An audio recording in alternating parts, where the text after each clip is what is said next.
안녕하십니까 여러분, 제간둥이 사이다 박준입니다. 자, 두 가지 특검법이 있습니다. 최상병, 최혜병 특검법, 또 김건희 여사 특검법. 자, 두 특검법이 만날 수 있다라는 얘기도 있었죠. 지금 최혜병 특검법 관련해서 왜 수사를 하게 될지, 또 외압이 행사될지, 그 이종호 관련된 녹취록이 공개되면서 파문이 되고 있고요. 디올백 관련해서는 이 행정관이 디올백 반환 지시를 깜빡 잊고 돌려주지 않았다, 이런 얘기를 하면서 논란이 되고 있는 상황입니다. 자, 곧 있을 탄핵 관련 청문회 증인으로 출석하지 않겠다라고 얘기를 하고 있는 상황인데, 자, 앞으로 이 사건들 어떻게 진행될지 지켜봐야 될 것 같습니다. 이 소식 포함해서 오늘 출근길 여러분과 함께 하도록 할 텐데요. 생방송 중에 궁금한 점 있으면 댓글 부탁드리고요. 박준의 뉴스 인사이다 지금 바로 시작하겠습니다.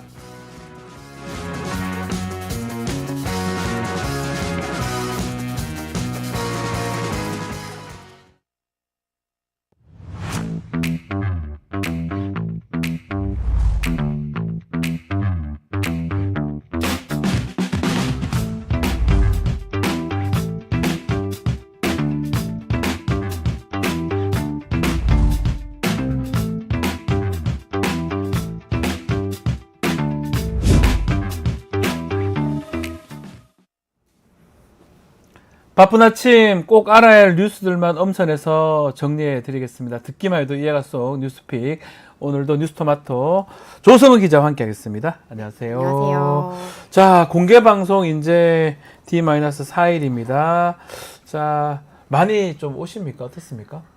일단은 지금 신청자들 계속 받고 있는데요. 그 신청할 수 있는 날이 딱 하루밖에 안 남았습니다. 하루 남았죠? 커뮤니티를 얼른 신청하시고요. 내일까지.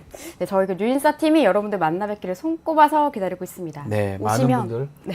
뭐 오시면 뭐요? 저희 그 박변님께 사인도 받을 수 있고, 사인, 네. 제 사인. 네. 운 좋으면은 악수나 허그도 가능할 수. 뭐 허그 해드리겠습니다. 네, 있습니다. 네. 자, 많은 분들 또 신청도 좀 해주시고, 내일까지 신청 기간이니까요. 좀 많이 신청 부탁드리겠습니다. 저희 지난번에 좀 불미스러운 사정으로 못한 만큼 잘 준비했으니까요. 많은 부탁도 드리겠습니다. 자, 최상병 순직 사건 얘기 좀 해보겠습니다. 수사 외압 관련해서 거의 퍼즐이 맞춰진 것 같아요. 박정훈 전 단장이 최상병 사건 기록 경찰에 이첩하고 난 뒤에 이종섭 장관이 이 소집해서 VIP 경로설 전달했다고 하고요. 또 그걸 전달했다고 지목했던 임기훈 그 당시 대통령실 국방비서관, 또 군 검찰단장 이 자리에 같이 모여가지고 회의를 나눴다, 이런 얘기가 있습니다. 네, 어제자 한겨레 네. 단독 보도에 따르면 임기훈 전 대통령실 비서관에 이어서 김동혁 국방부 검찰단장도 이종섭 전 국방부 장관이 주재한 대책회의에 참석한 정황이 드러났습니다. 김 단장은 당시 군 검찰단 수장이었고요. 또 아시다시피 당시 박정훈 대령을 입건해서 수사 중이었는데요. 네. 또 이 회의는 박정훈 대령 항명권을 어떻게 처리할지, 그 군검찰이 경북경찰청에서 회수한 사건 기록을 어디서 맡아서 재검토할지, 말하자면 수사 방향을 논의한 자리였어서 완전 문제가 되고 있습니다. 그렇죠. 대통령실이 군 검찰의 박 대령 수사에 관여한 게 사실이라면 또 다른 수사 외압 행사 사건이 될 수 있는 사안이라서 심각합니다. 사건이 점점점 커지는 상황인데, 이게 최상병 사건 수사 기록이 이첩된 직후인 작년 8월 초 회의를 말하는 건데, 그렇다면 당시 회의에 누구 참석을 했습니까? 네, 우즈베키스탄 출장을 마치고 네. 귀국한 이종섭 전 국방부 장관이 작년 8월 4일 군 관계자들을 불러 모아서 연 회의고요. 이 회의에는 유재은 법무관리관, 김동혁 군 검찰단장, 박진희 군사보좌관 등 군 핵심 참모들이 참석했습니다. 네. 바로 이 자리에서 대통령실 비서관이었던 임기훈 비서관도 참석한 거고요. 워낙 관련해서 나온 것들이 많아서 우리 애청자들의 이해를 돕기 위해 다시 정리하면, 네. 이 임기훈 전 비서관은 어떤 사람이냐면요. 작년 7월 31일에 김계원 해병대 사령관에게 윤석열 대통령이 경로했다고 알려준 사람으로 지목된 사람이죠. 네, 임기훈. 네, 즉 최상병 사건 수사 외압 의혹의 핵심 인물입니다. 군 검찰이 사건 기록을 회수한 작년 8월 2일에는 윤석열 대통령의 전화를 받고 나서 또 유재은 법무관리관에게 전화를 또 해서 네. 경찰 쪽에서 전화 변화가 올 거라고 알려주기도 했고요. 또 신범철 전 국방차관과 이시원 전 대통령실 공직기강 비서관과도 수사 기록이 넘어간 작년 8월 2일 하루에만 각각 3차례 11차례 각별한 연락을 주고받은 것이 이미 확인된 바 있습니다. 자, 이게 조금 설명을 좀 드리면요. 일단은 대통령실에서 여기 가는 게 말이 안 맞는 거예요. 네. 대통령실의 비서관이 여기 가서 뭔가 한다라는 거. 또 두 번째, 수사의 책임자죠. 김동혁 검찰단장. 김동혁 검찰단장이 이런 인사 같은 걸 정하는데 수사하는 사람이 여기 간다? 이것도 맞지 않습니다. 두 가지 부분들이 당연히 문제가 될 수밖에 없는 상황이 아닌가 생각이 드는데요. 네, 한겨레에 따르면 네. 지난해 8월 2일 군 검찰단이 최상병 사건 기록을 경찰에서 회수해 온 다음에 국방부에서는 장관 주재로 박정훈 대령 처리와 관련한 대책회의가 수시로 열렸다고 합니다. 당시 회의에는 박 대령이 집단 항명 수괴 혐의로 입건된 만큼 해병대 수사단 관계자들까지 같은 혐의로 입건해야 하는지 등의 여러 구체적인 논의가 이뤄졌다고 하는데요. 네. 관련해서 최근 전직 청와대 경호처 직원 송아무개가 임성근 전 해병대 사단장의 로비를 언급하면서 대통령실에서 임성근을 보호하려고 하는 것 같다. 또 박정훈 대령을 가리켜서 오버했지라고 말한 녹음 파일이 A 변호사를 통해서 공수처에 제출됐고 또 그 내용이 언론을 통해서 보도되기도 했었죠. 네. 박정훈 대령의 변호인 김정민 변호사가 저희 뉴스인사이다에 해당 녹음 파일을 제보해 주셔서 그 녹음 잠시 듣고 오시겠습니다. 대통령실에서도 그분을 좀 보호하려고 하는 것 같긴 하던데. 근데 이제 헌병단장 있죠, 수사단장. 거기가 좀 딱하게 됐더라고. 이 새끼가 오바한 거지, 오바. 뭐 그 사람도 어쨌든 이제 규정과 절차에 따르려다가 한 건데. 아니 규정과 절차에 따라서 자기 상관에게 최소한도 이렇게 보고하겠습니다라고 먼저 하고 난 다음에 결정을 한 뒤에 해야 되는데 그냥 자기는 자기 직무를 다한다고. 근데 그래도 그거는 최소한도 위계체계가 있잖아. 그렇기는 한데 이게 또 수사와 사법 절차는 이게 또 특수성이라는 게 있으니까 위에서 뭐 지휘권으로 그거를 좌지우지할 수가 없게 돼 있잖아요. 그래도 자기 상관들은 알릴 수는 있는 거 아닌가? 피의자가 아닌 이상은. 네, 이거 보고는 다 되는 건데 어쨌든 법 규정에 따른 경찰로 보낼 수밖에 없어서 보낸 건데. 자, 녹음 파일 들으니까 수사 의혹에 또 의혹이 좀 더 짙어지는 상황이 아닌가, 아니면 거의 뭐 사실 같다는 생각이 좀 많이 드는데, 이 관련해서 입장이 나온 게 있을까요? 이종서 전 장관 측은 네. 대통령실 비서관과 군 검찰 단장이 당시 회의에 참석한 게 아무 문제 없다. 당연한 거다. 이런 입장입니다. 네. 이 전 장관 측은 MBC와 한겨레에 국방비서관 임기훈 대통령실 비서관을 말하는데, 네, 국방비서관과 이제 그 군 검찰 단장의 회의에 참석한 거는 그렇게 뭐 문제가 될 사안이 아니다. 그리고 임기훈 비서관이 국방부 회의에 참석하는 게 또 이례적인 일도 아니고 임 비서관 입장에서도 상황 파악을 해야지 대통령한테 보고를 할 수 있으니까 회의에 참석한 건 아무 문제가 없다고 답했습니다. 네. 김동혁 군 검찰 단장에 대해서도 4일에 김현 단장이 참석한 걸로 기억하고 있다. 이 회의에 하면서 또 항명죄로 입건해서 수사 중이었으니까 당연히 검찰 단장이 회의에 참석했을 것이라고 말했습니다. 네. 잘 문제가 되는 것 같은데, 자, 오늘도 저희 뉴스 인사이다 많이 왔습니다. 전성님, 배동호님, 넌 할 수 있어님, 오경수님, 이종영님, 이프로님, 팍팍새 프로덕션님, 젤리스님, 자, 기염뚱땡이님 또 오셨고요. 라이프 크로니님 또 오셨고요. KKM님도 오셨습니다. 성덕님 오셨고요. 광야님도 오셨습니다. 자, 이종영님도 오셨고요. 자, 뭐 꼭 오겠다 방송, 공개 방송 말씀도 주셨고요. 배동호님이 신청했는데 참석 여부 아직 오질 않았는데 이렇게 말씀 주셨는데요. 확인해서 전달해 드리도록 하겠습니다. 자, 젤리스님은 서울 법원에서 악수했다고 하네요, 저하고. 글쎄요, 얘기하셨으면 제가 모르겠어요. 저는 재판으로 가니까. 하여튼 말씀 주셨으면 얘기했을 건데 안타깝습니다. 자, 조성원 기자님 또 이쁘다라고 또 말씀 주십니다.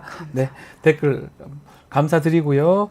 자, 대통령 그 영부인, 부인 관련된 이슈도 좀 살펴보겠습니다. 김건희 여사 측입니다. 명품백 수수 관련해서 새로운 주장을 했습니다. 네, 김건희 여사 측에서 명품백 수수 관련해서 새로운 주장을 내놨습니다. 최재형 목사에게 디올백을 받은 날 김 여사가 청와대 행정관에게 가방을 다시 돌려주라고 네. 했다는 건데요. 자, 근데 안 돌려줬잖아요. 이것도 상황이 네. 좀 궁금해요. 이런 말을 또 왜 하는지 상황 설명을 좀 해주셔야 될 것 같아요. 네. 김 여사는 디올백을 돌려주라고 했는데 직원이 깜빡 잊고 까먹어서 못 돌려줬다는 주장입니다. 참. 그 검찰이 최근 대통령실 유 아무개 행정관의 참고인 조사를 마쳤죠. 그러니까 아시다시피 이 유 아무개 행정관은 김 여사가 운영하던 코바나 컨텐츠 직원 출신으로 윤석열 정부 출범 뒤에 여사팀에서 김 여사를 지근거리에서 보좌해온 김 여사 최측근으로 불리는 사람입니다. 김 여사 변호인은 이렇게 말했습니다. 유아무개 행정관이 최재형 목사가 김 여사에게 디올백을 건넨 지난 2022년 9월 13일 김 여사로부터 가방을 돌려주라는 말을 들었지만 그만 깜빡 잊어버려서 디올백을 돌려주지 못했다고 검찰에 진술했다고 이렇게 말했는데요. 그렇지만 이 반환 지시가 있었다는 걸 뒷받침해줄 물증이 없다고 했습니다. 한겨레 보도에 따르면 이 유아무개 행정관은 김건희 여사가 해외 순방 중이던 작년 11월에서야 가방 미반환 사실을 인지했다는 취지의 진술을 하기도 했습니다. 당시 한 언론사가 김 여사 측의 명품 가방 수수 의혹에 대한 해명을 요구하는 과정에서 김건희 여사가 디올백 반납이 이루어지지 않았다는 사실을 알게 됐다는 주장입니다. 자, 이것도 뭐 다 갑작스럽게 이렇게 얘기하는 게 좀 놀랍기도 한데 그간에 이런 의혹을 또 얘기할 수 있는 기회가 충분했는데도 불구하고 이제 와서 명품백 반환 지시했다 이런 얘기를 하는 이유 왜 공개한 겁니까? 네, 말씀하신 대로 왜 이제서야 해명에 나서는 건가 의문을 제기하는 목소리가 높습니다. 김건희 여사가 디올백을 받는 장면이 공개된 게 작년 11월인데 일절 반환 지시 관련 언급이 없었다가 이제 와서 김건희 여사가 명품백을 돌려주라고 지시했는데 행정관이 깜빡하고 반환을 안 한 거다라고 해명한 게 아무래도 석연치 않은데요. 또 이게 받으면 안 되는 부적절한 선물이라는 사실을 인지했다는 의미도 되니까 또 그것도 문제입니다. 자, 지금 뭐 얘기 들어보면 갑작스럽게 이걸 지시를 했는데 깜빡 잊고 안 했다 이런 얘기 이게 맞다면 그 무렵에 얘기를 했어야 되는데 지금 와서 얘기하는 것도 그렇고 댓글에는 핑계다 우진님, 허위다 나동현님 뭐 등등 얘기들이 더 많은 것 같습니다. 왜냐하면 납득하기가 쉽지가 않죠. 그러다 보니까 지금 문제가 계속 되는 거고 이 사건도 이렇게 쉽게 끝날 것 같지가 않은데 뭐 이거 말고도 도이치모터스 여러 가지 의혹들이 있는데 김건희 여사 관련된 검찰 소환 어떻게 소식이 좀 있나요? 네, 검찰은 지난주부터 대통령실에 공문을 보내서 디올백 실물을 확보하는 방안, 즉 디올백 임의 제출을 요청하고 있는 것으로 알려졌습니다. 근데 이 상황에서도 김건희 여사 측은 검찰에 출석해서 조사받는 건 안 된다는 입장을 계속 고수 중인데요. 김 여사 변호인은 처벌 근거가 없다면서 소환 조사 불가를 계속해서 주장하고 있는 상태입니다. 자, 이것도 뭐 사실 납득하기 어렵습니다. 도이치모터스 사건도 공범들은 지금 재판 다 받았어요. 1심 끝나고 2심에 지금 끝나는 상황까지 왔는데 지금 본인은 조사 한번 제대로 받은 적이 없고 디올백 관련해서도 엄청나게 문제가 되는 상황인데 한 번의 소환 조사도 없는 상황이고 이거 지금 관련해서 탄핵 청문회 뭐 이거 있는데도 여기도 지금 출석하지 않는다고 얘기를 하니까 글쎄요 국민들이 이 부분 괜찮다 잘하고 있다 이렇게 얘기할 수 있을지 좀 그것도 걱정이고요. 또 실수로 디올백 반환이 이루어지지 않았다. 유모 행정관입니다. 자, 이게 또 김건희 여사한테 범죄 혐의 적용하지 않으려고 지금 뭐 법적인 어떤 검토가 됐던 것 같은데 이게 그렇게 쉽게 될 수 있을지 갑자기 눈 이렇게 가린다고 눈이 가라질지 참 의심스럽습니다. 아마 이 부분도 좀 더 지켜봐야 될 것 같습니다. 우리 댓글에 많은 글들을 막 주고 있습니다. 김기주님, 짜가지님, 송이도님도 글을 주고 있는데 제가 소개해드리기에는 조금 부적절해가지고 더 소개는 못 드리겠습니다. 자, 뉴스픽은 여기서 마무리하도록 하겠습니다. 조선 기자 감사합니다. 감사합니다. 저는 이어서 의사당 1번 출구로 돌아올 테니까요. 조금만 기다려 주십시오.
언젠가 여의도에서 비상할 나를 꿈꾸는 청년 정치인들과 함께 정치 현안 짚어보는 시간입니다. 의사당 1번 출구 시간입니다. 자, 신인규 변호사. 자, 오늘은 임세은 민생경제연구소장 두 분 나오셨습니다. 안녕하십니까? 네, 안녕하세요. 안녕하세요. 자, 임 소장님은 오랜만입니다. 네, 오랜만입니다. 네. 총선 전에 이제 선거운동 때문에 잠시 하차를 했는데 네. 네, 결과가 좋지 않게 왔습니다. 네. 아, 선거 끝난 지 오래되긴 했는데 네, 그렇죠. 결과가 예. 방송 잘 부탁드리겠습니다. 네, 고맙습니다. 네. 자, 민주당 등 야권 자, 지난 9일 법사위 전체의 의결을 했습니다. 대통령 탄핵 소추안 발의 관련된 청문회 19일하고 26일 날 양일간 실시하겠다는 입장인데 또 청문회 참여 여부 두고 대통령실이나 국민의힘은 고민을 하는 것 같습니다. 대통령실은 응할 수 없다라고 밝히고 국민의힘도 청문회 보이콧한다. 이렇게 봐야 될 것 같아요. 어떻게 보십니까? 예, 우선은 이제 국민들의 그 탄핵 청원에 네. 대한 열기가 굉장히 뜨거워서 지금 이제 청원의 법정 요건은 다 달성이 됐고 네. 이제 국회에서 중요하게 판단을 했을 때 청문회를 통해 가지고 의견을 드릴 수가 있거든요. 근데 거기에 대해서 저는 뭐 국민의힘이 보이콧하는 거는 네. 국회 내에 있는 일이니까 뭐 그건 양해할 수 있겠지만은 정부가 그것도 대통령실이나 행정부에서 국회의 결정에 따르지 않겠다? 이거 저는 상권분립 명백한 위반이라고 생각합니다. 네. 그래서 저는 행정부는 거부할 권한이 없고요. 당연히 국회가 청문회를 열면은 증인으로 채택된 사람들은 와서 진술을 할 의무가 있다. 그래서 여기에 대해서는 뭐 보이콧을 한다고 한다면은 저는 뭐 국회가 법과 원칙에 따라서 고발 처리해야 된다 이렇게 봅니다. 유포프관님, 임세윤 소장님 오랜만에 반갑습니다. 또 KT24님, 신인규 뭐 그렇게 노래를 부르고 있습니다. 혼민정은님은 두 사람 활약 기대합니다라고 얘기 주셨습니다. 자, 증인 출석에 응할 수 없다. 지금 신인규 변호사는 이거는 심각하다 이렇게 말씀 주셨어요. 그렇죠. 그러니까 이 청문회를 연 계기가 사실 국회에서 한 160만 명의 네. 우리 국민께서 굉장히 어려운 절차를 통해서 이번에 그 탄핵을 해야 된다라는 동의를 그렇죠. 누르신 거거든요. 그러면은 결국 국민이 발의 제안인 사항에 대해서 이렇게 대의기구인 국회가 또 국민의 대의기구 입법기관인 국회가 청문회를 한다고 하고 있는데 네. 대통령실은 너무 황당한 반응인 것이죠. 이것에 대해서 뭐 위헌이니 불법이니 하는 것 자체가 저는 국민을 무시하는 처세고 막말이다. 그 생각이 듭니다.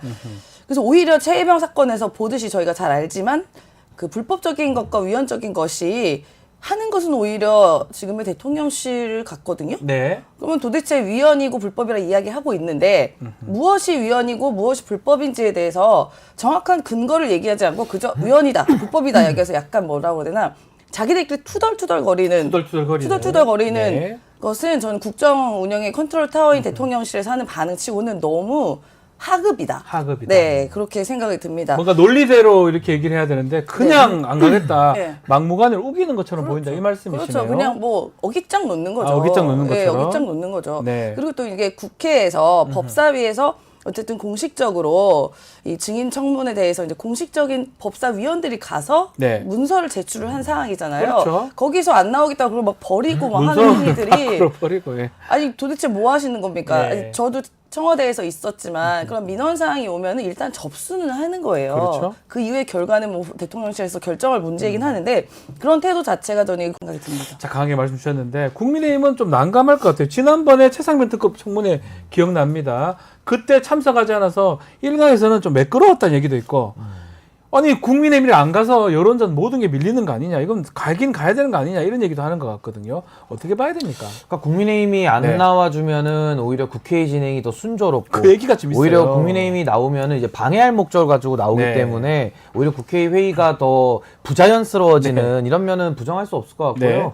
저는 국민의힘의 국회의원들도 정신 차려야 된다고 생각합니다. 아. 이분들이 윤석열 대통령의 꼬붕이 아니거든요. 그 꼬붕이라니. 아 진짜로. 아 제가 이거 맛을 네. 살리기 위해서 제가 네. 그 말을 썼는데 이게 조직폭력배의 꼬붕. 아니, 그러니까 저는 대통령의 부하가 아니잖아요. 네. 그러니까 국민의 표로 당선됐고 헌법기관이고 국회의원은 헌법기관입니다. 근데 이분들이 완전히 대통령이 이제는 눈치만 보는 게 아니라 네. 노골적으로 국민의 뒤통수를 치고 있거든요. 네. 전 이런 식으로 해가지고는 국민의힘은 영원히 정말 국민의 민심과는 영구결별할 수 있다. 그래서 저는 좀 경각심을 가지고 들어올 거면은 일을 하러 들어오고 네. 방해하러 들어올 거면 차라리 안 들어오는 안 것이 들어오지 더 마라. 낫겠다라는 국민적인 평가가 있을 것이다. 라는 생각이 듭니다. 이렇다 보니까 국민의힘이 청문회 자체가 무효다 이런 주장을 계속 이어가고 있는데 설득력 있는 겁니까? 아니요, 전혀 없죠. 청문회 국회법에 따라서 열 수 있는 건데 네. 그걸 법망을 뭐 저희가 법을 피해서 불법적으로 하는 것도 아니고 법 안에 있는 것을 활용해서 청문회를 하는 거거든요. 네. 그리고 그것이 사실 민의이고 청문회의 취지가 어쨌든 국민에게 답을 또 일단 드려야 되는 거 아닙니까? 그럼 언제까지 무시할 겁니까? 160만 국민이 기다리고 있는 거잖아요. 네.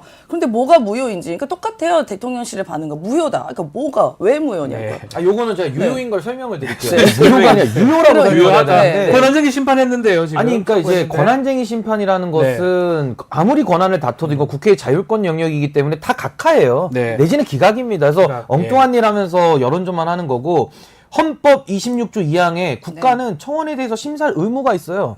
그 의무를 다해야지 의무를 안 합니까? 네. 그러니까 국민의힘이 이거는 반헌법적 주장하고 있는 거고 네. 64조에 국회 자율권 나오고요.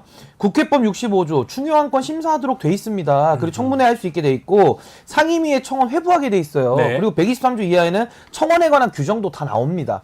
게다가 국회 청원 심사 규칙이라고 있는데 회부하라라고 돼 있어요. 회부하라고. 그럼 회부를 해가지고 심사를 하는데 안 들어오는 사람이 아니 학교가 열려가지고 학생들이 공부하는 게 유효고 합법이고 헌법적인 것이고 학교 안 나오고 기물 파손하고 맨날 학교 뒤에 뺑뺑이 돌면서 학교 가서 공부하겠다는 사람들 돈 뺏는 사람들이 문제인 거지. 네. 저는 지금 국회에서 헌법에 나온 법률과 규칙에 따라서 절차를 밟고 있는데 이거를 위법이다? 그럼 국민의힘 의원들이나 대통령실이 판사입니까? 그러니까 이런 식으로 월권적 해석으로 여론을 선동하는 것은 전 매우 잘못했다라고 생각합니다. 매우 잘못된 상황이다. 자 그렇다면 뭐 지금 19일, 26일이죠. 네. 예정된 청문회, 양일간 청문회 잘 진행이 될 수 있을까요? 그러니까 국민의힘에서 네. 지난번 저희가 최혜병 관련된 청문회처럼 안 들어오시면 차라리 안 들어오시면 매우 스무스하게 잘 진행이 될 것이다. 거다. 왜냐면 예. 그 이후에 사실 저희가 비교를 똑바로 봤어요. 예. 대조가 확 되더라고요. 국민의 의원이 왔을 때 안 왔을 때. 뭐 오니까 뭐 봉숭아학당이 따로 없지 않습니까? 와가지고 오자마자가 뭐 존경하지 않는 뭐 하고픈 이런 네. 얘기에서 말장난이나 하고 있고 그리고 막 소리 지르고 끼어들고 뭐 무슨 난장판이잖아요. 그러니까 저는 지금 이번에 22대 국회 대신 국민의 국회의원님들이 어쨌든 네. 선출되신 거 아니에요. 네. 그럼 선출된 여러 가지 이유들이 있겠지만 그 민의를 충분히 아셔야 된다. 이번 총선의 민의가 윤석열 정권에 대한 비판과 또 국정운영 기조를 바꿔라라는 게 어쨌든 국민의 민심이었는데 그래도 되지 않았습니까? 그러면 그 민의를 따르셔야 되는 게 맞지. 언제까지 약간 뭐 꼬붕 얘기하셨는데 무슨 대통령이 오야붕도 아니고 김건희 씨가 오야붕 얘기하셨으니까 이렇게 심기경호만 할 거면 차라리 다 대통령실로 들어가시는 게 맞지 않을까 싶습니다. 그래서 저는 이제 아까 그 오야붕 얘기하셔서 제가 그 라임을 살려가지고 그 꼬붕이라는 표현 썼는데 그 말 듣기 싫으면은 국민의힘 의원들은 정말 똑바로 된 행동을 해야 되는 것이고 집권 여당이 뭡니까? 대통령실과 같은 권한을 지면서 같이 책임을 져야 돼요. 맞습니다. 그렇다면 네. 대통령실이 엉뚱한 짓을 하면 오히려 국회의 권위를 손상시켰다 해서 혼을 내야 되는데 여기에 대해 가지고 또 들어와서 방해를 한다? 이거 국민적 민심이 저는 허용하지 않을 것이다. 저 그렇게 생각합니다. 네, 그래서 뭐 지금 뭐 말씀 이제 속어 같이 얘기를 하셨어요.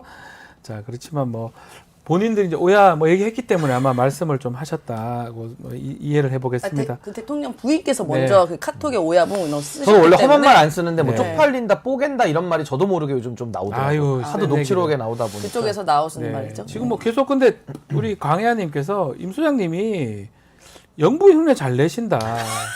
너무 짱이에요. 뭐 이런 얘기가. 복사기라고 네. 하시던데. 복사기까지는 아니고요. 말씀하고 가도 될까요?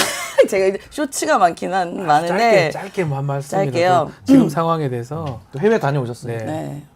내가 진보의 오야붕이잖아. 그래서 국민의힘 국회의원들 다 내 꼬붕이야. 예. 그냥 우리 한 말을 그대로. 너무 똑같습니다. 예. 깜짝 놀랐습니다. 예. 저희 사실은 우리 시청자분들, 애청자분들이 부탁을 하면 바로 좀 하는 우리 뉴스 인사이드입니다. 자, 국민의힘 전당대회도 좀 살펴봐야 될 것 같은데 어제 충청 합동연설회장에서 한동훈 후보 지지자들, 또 원희룡 후보 지지자들 충돌이 일어났습니다. 이게 분당대 아니냐, 전당대 아니다 이런 말까지 나오고 있거든요. 분당대회는 아니고요. 네. 붕괴대회죠.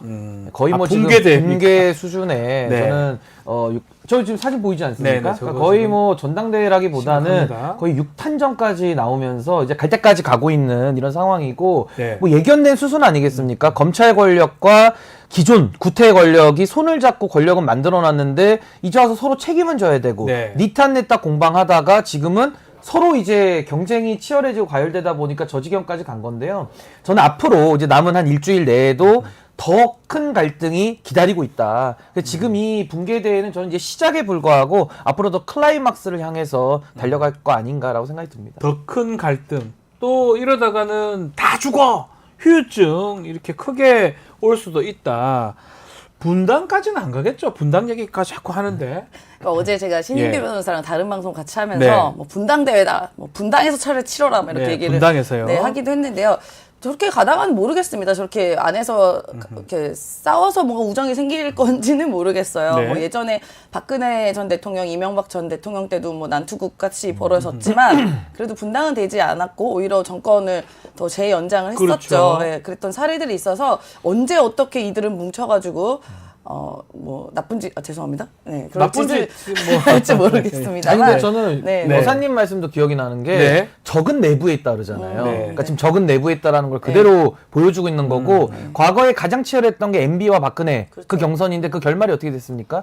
둘 다 구속됐거든요. 나중에요. 그러니까 그때 나온 쟁점으로 도곡동이든 뭐든 막 나와가지고 그게 훗날 10년 뒤에 다 맞습니다. 구속되는 형태로 됐기 때문에 네. 저는 뭐 그 전철을 따라가는 거 아닌가 싶습니다. 네.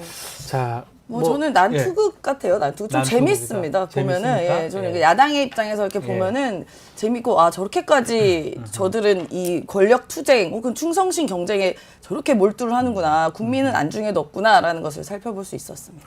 자, 그렇지만 당권 레이스는 이제 7월 23일입니다. 그래서 일주일 정도 남은 것 같은데 결선 투표 또 후보 간의 연대 이게 아마 쟁점이 될 것 같은데 한동훈 후보는 1차에서 끝내겠다 이런 입장을 갖고 있는 것 같은데 결선 투표로 가게 되면 변수가 생기는 겁니까?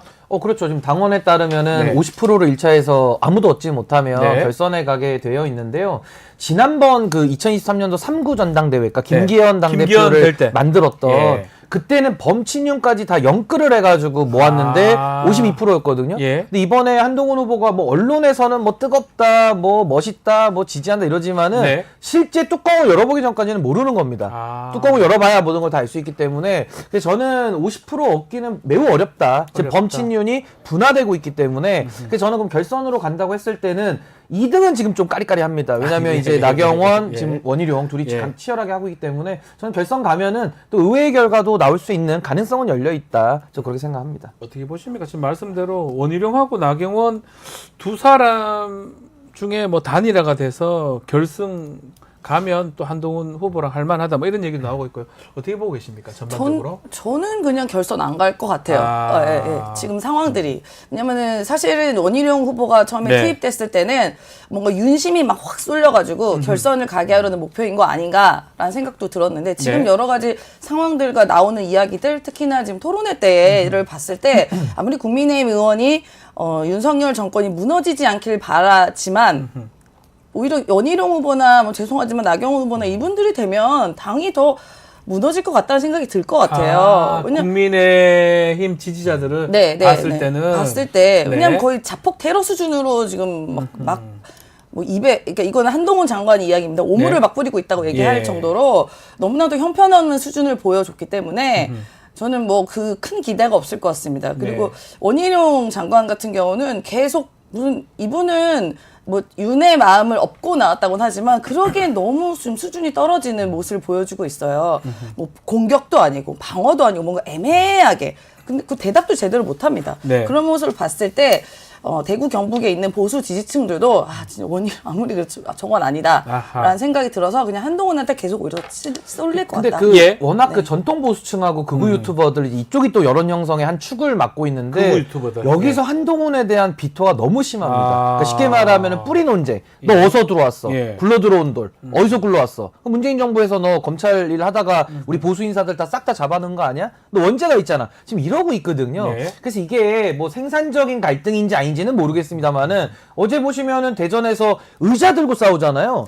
저는 저런 거는 그 WWE라고 가상으로 그 레슬링 하는 이게 다 스토리텔링이거든요. 예. 아니, 그런 데서 의사 들고 싸우는 거는 봤지만은 실제 저렇게 정당에서 의자 들고 싸우는 거는 정말 좀 기가 막히지 프로레슬링 말하시는 거 같아요. 프로레슬링보다 이건 더 리얼한 건 리얼리티니까 WWF라고 예전에. 거의 저 특수폭행 아닙니까 특수상해. 예, 그래서 아주 심각한 굉장히 좀 심각한 장면까지 연출되고 있어서 저는 한동훈 후보가 그렇게 스무스하게 1차에서 가기가 매우 험난해 보인다라는 생각이 듭니다. 그나저나 원희룡 후보가 뒷심이 없다. 지금 소장님도 짚어주셨지만 뭔가 스텝이 꼬인 것 같기도 하고요. 어디서부터 꼬인 겁니까? 우선은 첫 단추부터 잘못 깼죠. 뭐 어쩔 수밖에 없는 태생적 한계인데요. 네. 그냥 윤석열 대통령 결사옹위 하기로 그냥 권력의 애완견이 되기로 선언하고 출마했기 때문에 그 한계가 있었는 데다가 아니 그러면 뭐 좀 그 스탠스라도 잘 유지해서 쭉 가든지 해야 되는데 어떤 날은 네거티브 했다가 또 어떤 날은 깨끗하게 가겠다 이랬다가 또 네거티브 하니까는 이거는 뭐 좌회전 깜빡이 켜고 오른쪽 갔다가 왼쪽 갔다가 하니까는 거의 뭐 남포군전 수준 아닌가. 그래서 저는 당원들의 신뢰를 잃어버렸다고 생각이 들고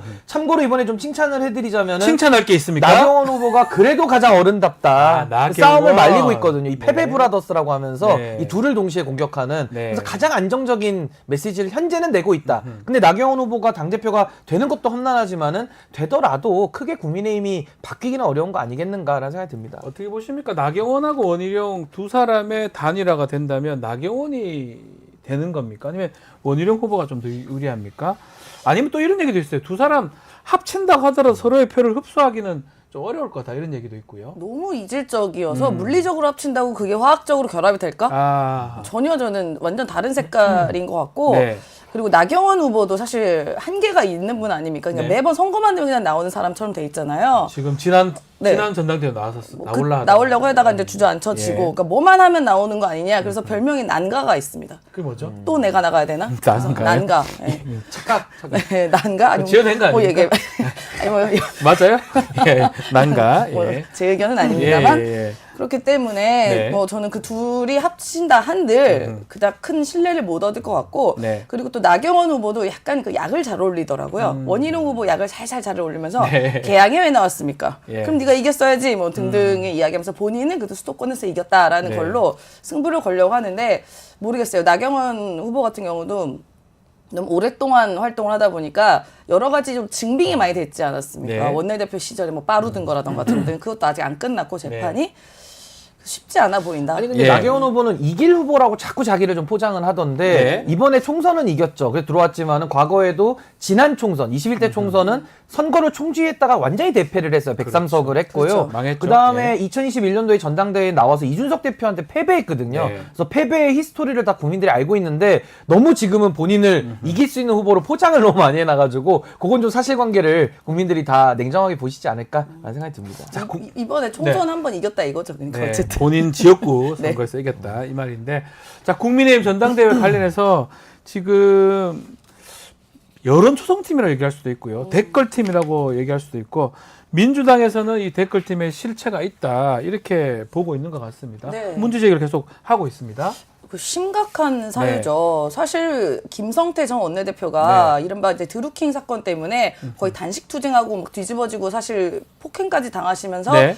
그 특검을 하려고 굉장히 애를 썼잖아요. 그런데 사실 이게 이번에 댓글팀 같은 경우도 뭐 실체를 보면 알아봐야 되겠지만 네. 그 정도로 심각한 문제다. 그러니까 오히려 국민의힘에서도 이거 특검하자고 얘기를 해야 되는 상황 같거든요. 네. 근데 이런 과연 한동훈 전 장관만 댓글팀이 있냐가 아니라 이게 김건희 씨도 있는 거다라는 김건희 댓글팀도 있다. 김건희 네. 댓글팀도 있다라는 게 본인 문자에 나오잖아요. 본인이 뭐 댓글팀을 이용해서 한동훈 장관을 비방하려고 했던 게 아니다 뭐 이러면서 그러면 사실상 이 댓글팀이라는 게 실제로 존재하든 안 하든 김건희 여사는 그걸 인지하고 있고 뭔가 이 실체가 있다는 걸 인정한 거 아닙니까? 그렇죠. 그러면 이게 김건희 댓글팀이든 한동훈 댓글팀이든 아니면 둘이 같은 팀이든 모르겠습니다만 네. 여러 가지 그 가까운 사람들의 증언도 나오는 거 보면 저희는 실체가 분명히 있을 것 같다라는 강력한 의심이 드는 거죠. 네. 그러면 이거는 저희가 단순히 의문을 제기하고 비판을 하는 게 아니라 수사가 들어가야 되고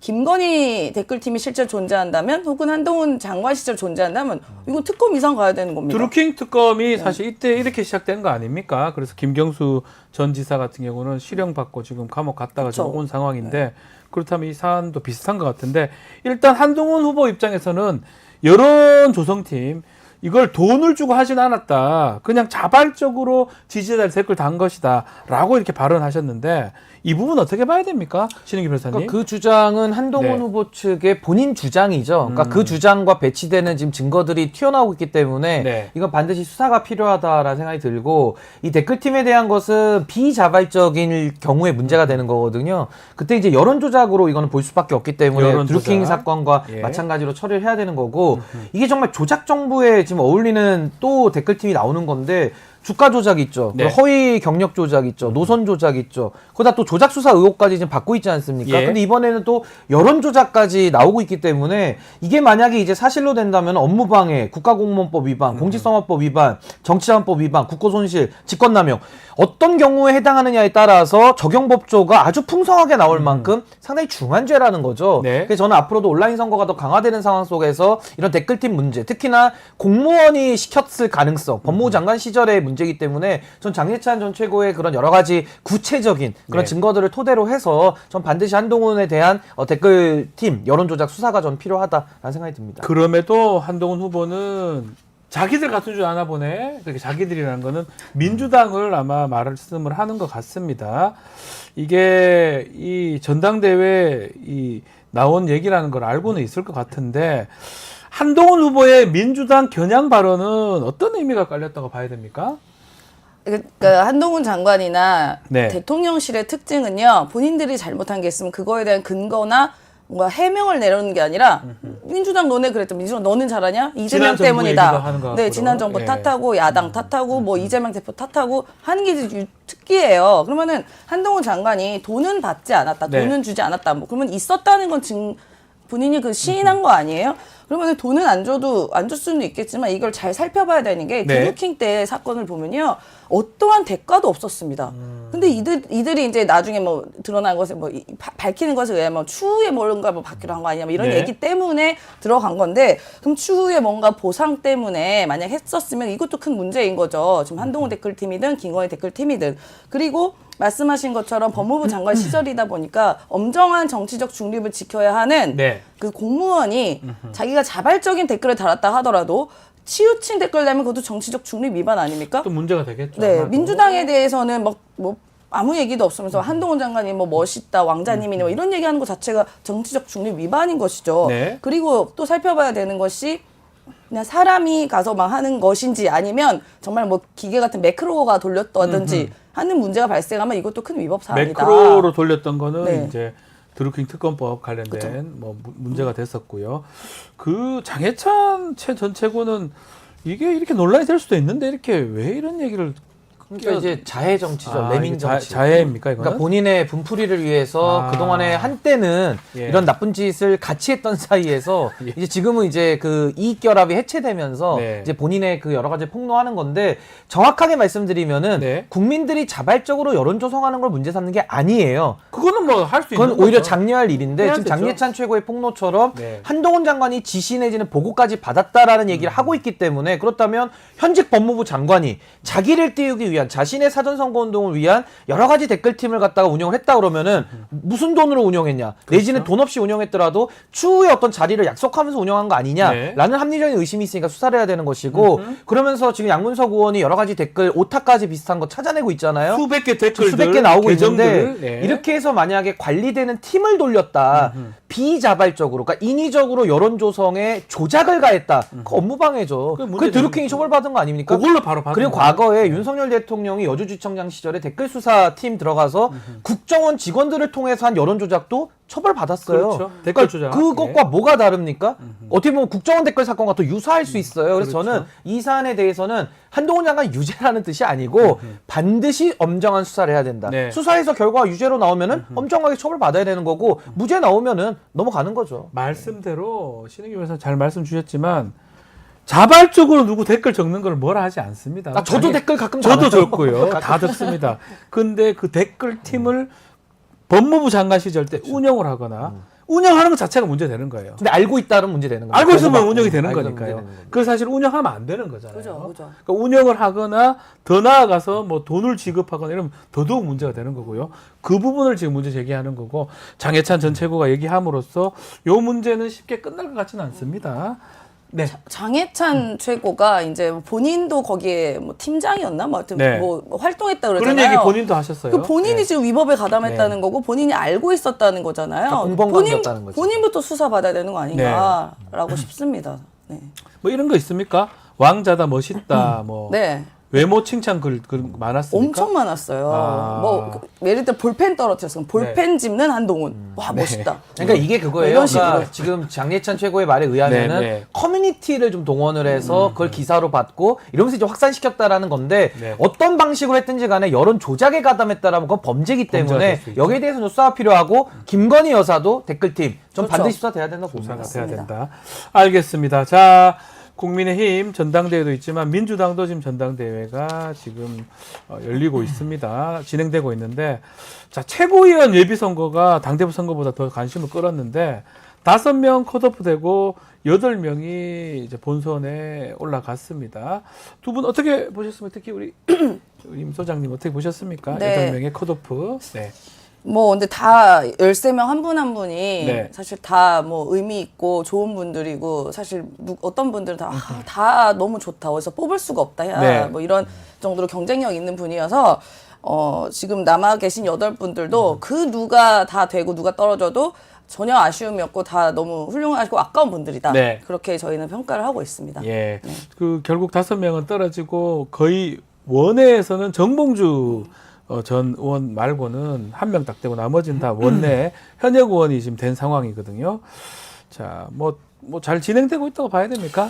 근데 이제 뭐 아예 흥행이 네. 안 된 것보다는 조금 네. 낫다고는 할 수 있겠지만은 워낙 이제 이재명 대표 체제가 확실시되는 상황에서 네. 사실상 최고위원이 좀 과열된 그런 양상이거든요. 그렇기 때문에 지금 최고위원 후보들도 이재명 대표를 대통령 만들겠다라고 공약 내시는 분들이 굉장히 많아요. 근데 저는 거기에 대해서 좀 우려스러운 것이 그럼 이재명 대표를 대통령 만들어서 무슨 정치를 하겠냐라고 물으면은 내용은 없는 거죠. 그 내용이 없다. 그 내용이 네. 없기 때문에 내가 잘 싸운다, 내가 이재명 대표 대통령 만든다. 이거는 대여 투쟁에 있어서 당내 결집용으로는 소구력이 있을지는 모르겠지만 민주당이 이번에 지도부를 만들어서 결국에는 윤석열 대통령 끌어내리는 게 목적은 아니지 않을 거 아닙니까? 그 다음에 어떤 정권을 만들겠다, 수권 세력으로서의 대안이나 안정감을 국민들께 줘야 되는데 그런 측면에서 봤을 때에는 상당히 부족하다. 그래서 저는 그 부분은 매우 좀 아쉽게 생각합니다. 어떻습니까? 이게 다들 친명일색이다. 내가 더 찐명이다. 친명이다. 이거가 더 강조돼가지고 그 사람들만 당선이 된 거 아니냐. 컷오프 통과한 거 아니냐. 이런 얘기도 있는 것 같거든요.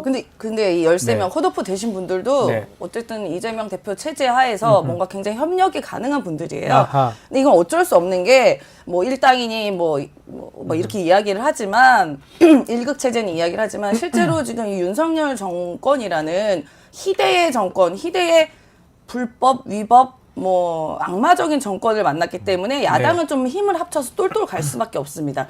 그러니까 그동안에 야당이 민주당이 야당이던 예. 시절에 뭔가 분열하고 우리끼리 집안 싸움 나면 그 당시 어김없이 지지율이 떨어졌었어요. 네. 왜 여당과 대척을 딱 갖고 우리끼리 뭉쳐서 정권을 견제를 해야 되는데 왜 니들끼리 집안 싸움 하냐라고 했을 때 항상 지지자들이 실망하고 또 시민들의 이런 비판을 받았었거든요. 네. 그런데 지금은 다른 야당도 아니고 윤석열 정권이라는 희대의 정권에 맞서는 야당이기 때문에 어쩔 수 없이 저희가 하나로 뭉쳐서 가는 게 어떻게 보면 국민적인 염원이다. 그리고 그래야지 할 일도 제대로 하거든요. 지난 21대 국회에서 실제로 그 안에 훌륭한 분들도 여러분 계셨지만 여러 가지 다양한 목소리도 좋지만 거기서 뭔가 분열이 일어나고 하나로 가지 않는 모습에서 도대체 180석 갖고 무슨 일을 하냐 했었을 때 예. 지금 우리 기억하면 탈당하신 분들 뭐 어디 가신 분 뭐 난리였잖아요. 이런 분들이 안에서 뭔가 조화롭지 않고 이런 국민의 의견을 제대로 받들지 않는 모습 때문에 실망했고 또 그게 정권 견제를 제대로 못했거든요. 네. 그러니까 그런 실망의 지점이 이번 22대 국회에서 총선 결과로 나온 게 지금의 체제예요. 그러다 보니까 그런 당심을 또 혹은 민심을 좀 받드는 체제로 가고 있는 중이다. 네. 저는 그렇게 판단하고 저는 싶습니다. 여기에 네. 대해서는 생각이 신 변호사님. 저는 뭐 매우 다를 수밖에 예. 없는 게요. 예. 그러니까 지금 민주당이 윤석열 정권 부정평가 70%지만은 여전히 정당 지지율은 국민의힘보다 낮거든요. 그렇죠. 그러니까 그런 매우 부분이 지속된 있죠. 현상입니다. 예. 뭐 그걸 부정하면은 우리가 더 이상 얘기는 어렵겠지만 네. 인정한다면 왜 그럴까? 뭐 조국 혁신당 핑계대도 이제 그게 잘 안 통해요. 그렇다 그러면 저는 윤석열 정부 예외 중에 예외라는 거 저도 인정하거든요. 근데 그 예외인 정권을 대하기 위해서 우리도 예외를 쓰겠다. 이게 국민들 보시기에는 그러면 윤석열의 독선과 이재명의 독선은 어떤 차이가 있느냐 이걸 물었을 때 잘 설명이 안 되는 거죠. 그래서 저는 예외가 나왔기 때문에 예외로 대응하겠다라고 하기보다는 네. 오히려 원칙을 지키는 민주당이 된다면은 전 더 큰 사람들을 품을 수 있다. 50%가 아니라 지지율 60%까지도 갈 수 있다. 이런 갈 수 생각이 들어서 있다. 저는 네. 원칙이 더 힘이 세다고 보고요. 민주당 분들은 예외이기 때문에 우리도 예외로 하겠다 이렇게 늘 말씀하시는데 그렇게 되면 국민들 보시기에도 더 시원하다고 보시는 분도 계시겠지만 네. 많은 분들은 야 그러면 뭐 본질적 차이는 뭐냐 이런 의구심을 갖는 분들도 많을 거기 때문에 저는 원칙에 대해서는 민주당이 한번 좀 심각하게 좀 고민을 해볼 필요가 있다라는 생각이 듭니다. 당대표 전당대 당대표는 좀 더 재미가 없는 것 흥행이 안 되는 것 같습니다. 그러니까 이게 뭐 근본적인 문제는 네. 이재명 대표가 지지율이 너무 높다는 건데 아, 예. 이게 이거를 당심에 대해서 우리가 어떻게 할 수가 없는 부분이잖아요. 그럼 갑자기 뭐 끌어내릴 수도 없고 네. 지지율 낮춰라 할 수도 없는 부분인데 그러니까 이건 어쩔 수 없는 것이 지난 대선 후보였고 그리고 또 지난 대표였고 또 워낙 공고한 콘크리트 지지율이 있다 보니까 이 부분은 뭐 부정할 수가 없는 거예요. 그렇다고 대표를 막 흔들 수도 없는 것이고 그러면 이제 좀 다양한 분들이 더 나오셔서 오히려 더 아름다운 경쟁을 하면 좋겠지만 네. 저는 그 부분에 있어서는 어떻게 보면 김두관 후보 이번에 용기를 내준 것에 대해서는 용기죠, 용기. 뭐 감사하게 생각하고 있고 오히려 더 우리가 소위 말하는 586에 계신 다선 의원들이 네. 더 치열하게 나오셔서 선의의 경쟁을 했었으면 더 아름다운 모습이지 않았을까 그런 생각도 들긴 합니다. 네. 네. 자, 가래 부인이 임세은 역시 가래 똑똑하고 말 잘해 이렇게 가래 부인. 댓글 주셨고요. 자, 또 지금 신인규 변호사가 민주당 책사가 돼야 된다. KT24님. KT24님은 신인규 변호사님 너무 좋아하는 것 같아요. 아 저도 KT 이수님 너무 좋아합니다. 저도. 완전 따라다니십니다. 네, 저도 너무 좋아합니다. 아마 신인규 변호사 나오는 날 아침 새벽부터 나오셔가지고 댓글을 달고 아유 계십니다. 너무 감사합니다. 너무 감사드립니다. 두 젊은 정치인 많은 또 응원 부탁드리겠습니다. 자, 오늘 의사당 1번 출구는 여기서 마무리를 하겠습니다. 임세현 소장, 신인규 변호사 두 분 감사합니다. 네, 고맙습니다. 감사합니다.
형사 벌칙 대상 행위 금융위는 여보세요? 결과 발견된 뭐 맨날 똑같지. 형사 벌칙 시간 없어. 되는 행보여야 함. 나 시험 한 달밖에 안 남았어. 형사 규정 4조고요.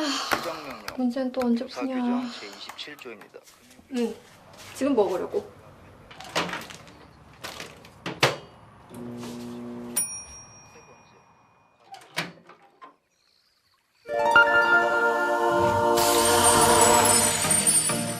걱정 마세요.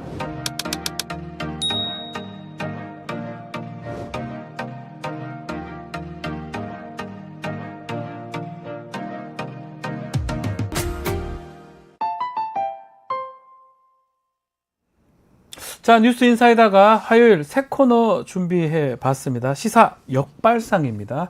시사에 대한 역사적 발상이라는 제목을 지었고요. 시사 이슈를 역사 사건과 같이 맥락으로 한번 짚어보는, 또 교훈을 얻어보는 시간입니다.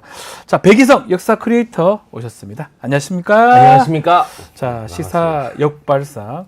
원래 투베쇼 하셨는데 이제 시사 역발상 어떤 코너고 어떤 얘기 할지 간단하게 소개 좀 부탁드리겠습니다. 네, 뭐 최근 시사의 네. 한 인물 혹은 한 네. 사건 등을 선정해서 네.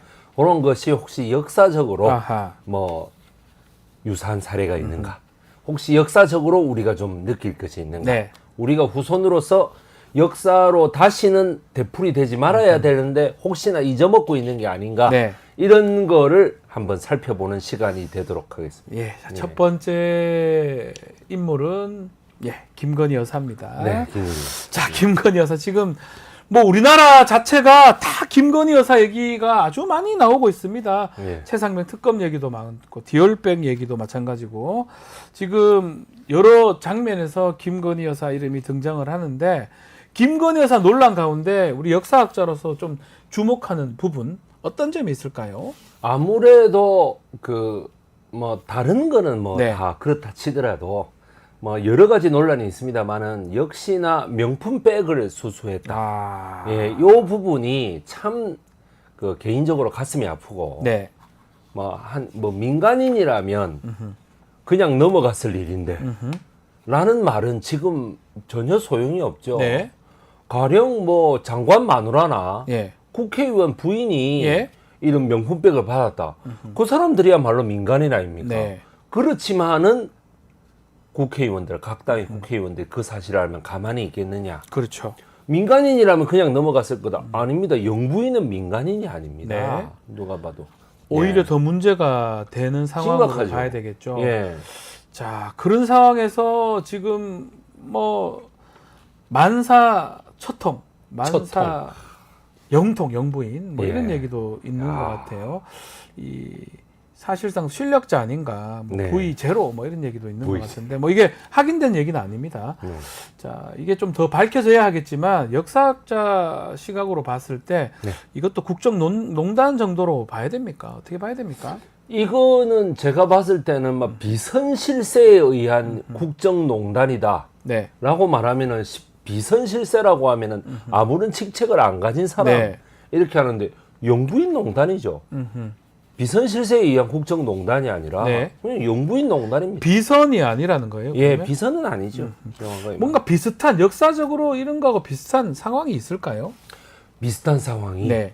뭐 상당히 뭐 가볍게 들어가자면 아주 가볍게 한번. 예, 네. 뭐 본론을 네. 대비해서 예. 가볍게 들어가자면은 조선 숙종의 숙종.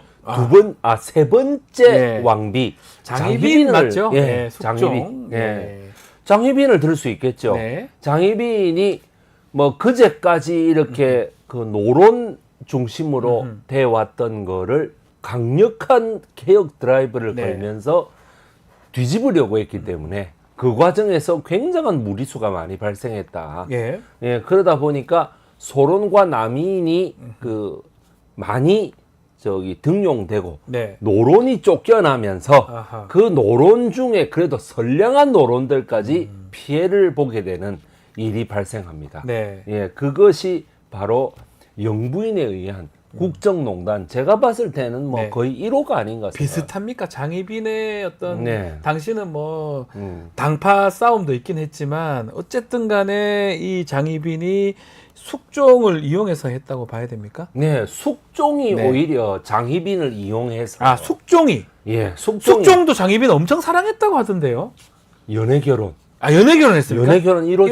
1호입니까? 예, 아. 우리나라에 숙종이라는 임금은 자기 아버지도 장자, 네. 자기도 장자거든요. 아하. 적장자. 그러니까 조선에서 네. 적장자가 잘 없었는데 네. 연속 적장자가 예. 사실 그때 거의 처음 같네요. 예, 그러니까 예. 우리의 그 민주적 정통성, 만약에 뭐 그 지금 윤석열 대통령이나 전임 문재인 대통령이 60% 이상 득표해서 당선됐다. 이거나 마찬가지입니다. 네. 막강한 정통성과 권력을 가지고 있는 거죠. 네. 그러니까 자기 마음대로 예, 뭐 뭐든지 그냥 자기 마음대로 하는 것이 오히려 그 왕비들을 이용해서 아하. 황국 정치라는 것을 예. 가능하게 그 와중에 선량한 벼슬아치들까지 많이 유배당하고 아하. 죽었다라는 얘기예요. 그 제가 뭐 하여튼 지금 좀 전에 나왔지만 숙종 장희빈의 어떤 영화나 드라마는 엄청 많이 나왔어요. 뭐 제가 알고 있는 것만 10편이 넘으니까요. 그리고 숙종이 뭐 영조보다 조금 적지만 오랫동안 제위를 했는 걸로 알고 있는데 네. 40년 이상 한 걸로 알고 있거든요. 46년. 46년 했습니까? 근데 이제 당시 이제 이런 당파 싸움을 이 자신이 왕권을 강하게 해서 네. 이용을 하고 그렇습니다. 또 장희빈도 또 이용을 했다. 네. 이런 또 분석도 나중에 있는 것 같더라고요. 네. 아니 숙종도 이용했고 네. 아니 그 정통성 있고 예. 똑똑한 임금이 바지 사장이었다면 말이 안 되는 거죠. 바지 사장. 예. 그러니까 그 영화나 드라마 보면 숙종이 바지 사장일 수도 있는 것처럼 보이는데 아니라는 거죠. 아, 그거는 드라마나 드라마나 설정이고. 그렇고. 그러니까 숙종이 네. 그 노론과 소론을 적절하게 내가 내 나름대로는 이 권신들을 잘 견제한다 이렇게 했겠지만은 예. 그래도 우리 후세 역사학자들이 볼 때에는 막 이용을 했다 이렇게 보는 겁니다. 이용을 했고 예, 그렇죠. 또 그 과정에 장희빈이 또 역할을 했고 네. 이 장희빈이 지금으로 따지면 김건희 여사 뭐 같은 느낌도 든다. 네, 뭐 네. 이 말씀으로 좀 보이는데 네, 아마 살짝 살짝이에요, 예, 살짝. 예, 예. 저희 오늘 사실은 직접적으로 다뤄야 되는 게 고종하고 네. 흥선대원군 네. 또 명성황후 있는 민비 예, 예. 얘기를 좀 해야 될 것 같은데 또 명성황후라 그러면 또 사람들이 뭐 악플답니다. 네, 민비 민비. 명성황후 뭐 또 두 쪽 예. 다 있으니까 예, 예. 자, 이 세 사람이 이 조선 말기에 있었던 또 네. 지금 상황하고도 뭐 유사할 수 있다 이런 얘기도 네. 좀 있는 것 같습니다. 일단 민비하고 고종의 관계, 네. 민비의 정책 역할 어떻게 평가할 수 있습니까? 예, 민비라는 사람은 네. 처음에 고종이 결혼을 할 때에 네. 처갓집이 아주 빈한하다라는 그걸 달고 못 살았습니까, 처가가? 자기 아버지하고 아, 엄마는 영 못 사는 사람이에요. 예. 예, 그래서 고종이 흥선대원군이 흥선대원군이죠. 픽업을 했다. 아, 픽업을 해가지고 예. 그걸 했다. 그러다 보니까 처음에는 숨죽여 지내다가 예. 이게 흥선대원군이 이제 10년이 되니까 원불 10년 아니겠어요? 예. 예, 권력은 10년을 이상 가지 못한다. 그렇죠. 라고 하는 거를 흥선대원군 때문에 백성들이 말하게 됐다. 그러니까 이제 민비가 그 다음에 등장한다. 딱 숨죽이고 있다가. 보고 있다가. 네, 보고 있다가. 아싸! 이러고 이제 나가는 거죠. 고종을 살 꼬드겨가지고. 꼬드겨서. 당신이 언제까지 저 시아버지 등살에 살 거냐. 당신도 20살이 넘었는데 이제. 네. 당신 정치를 해야 될 거 아니냐. 이런 식으로 꼬드겨가지고 고종을 한마디로 확 휘어잡고 나가는 거죠. 그 지금 말씀대로라면 예. 어쩌면 민비, 네. 또 흥선대원군 네. 두 사람의 어떤 암투 아닌 암투가 있었다면 네네. 그 중간에 고종이 있었던 거잖아요. 예. 좀 자막 나오고 있는데 고종은 바지 사장이었던 거예요?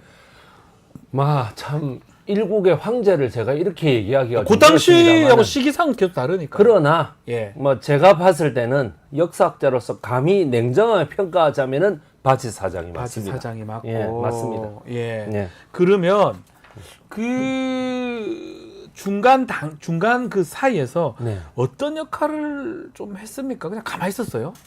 명성황후의 악행이라는 게 네. 참 민비의 악행이라는 게 정말 심합니다. 네. 이 민비의 악행은 뇌물을 너무 많이 받아먹고 뇌물을 예, 그다음 매관매직을 너무 많이 했다라는 것이죠. 그 대표적인 사례가 뭐냐면은 예. 전라남도의 그 도지사격인 네. 전라남도 그 관찰사를 예. 보내면서 이거는 막 부부가 따로따로 매관매직을 합니다. 아, 그래요? 예, 맨 먼저 명성황후가 뇌물 민비가 받아먹고 받아먹고. 파견하고 예. 그래 파견해 가라. 그러고 가고 나서 일주일 있다가 고종이 또 뇌물 받아먹고 또 갑니다. 그러니까 고종은 만약 민비가 한 300석 받았으면은 예. 고종은 한 500석 받고 이야. 또 보내는 거죠. 대단하네요. 그러니까 아마 그 세가 위에서 본다 그러면은 아마 저기 광주 바로 앞에는 네. 이제 도착할 때쯤 그 민비에게 뇌물 바친 세력이 가고 네. 한 전주쯤에 그 고종한테 뇌물 바친 애가 야, 가고 있는 이런 상황입니다. 이게 진짜 심각하네요. 2명을 보내는 겁니까 관찰사를? 네, 그러니까 뭐 뇌물 각자 막- 대치타 붙이면서 막 가는 거죠. 뭐. 야 이제 나의 세상이 왔다 이러면서 이제 가는 거예요.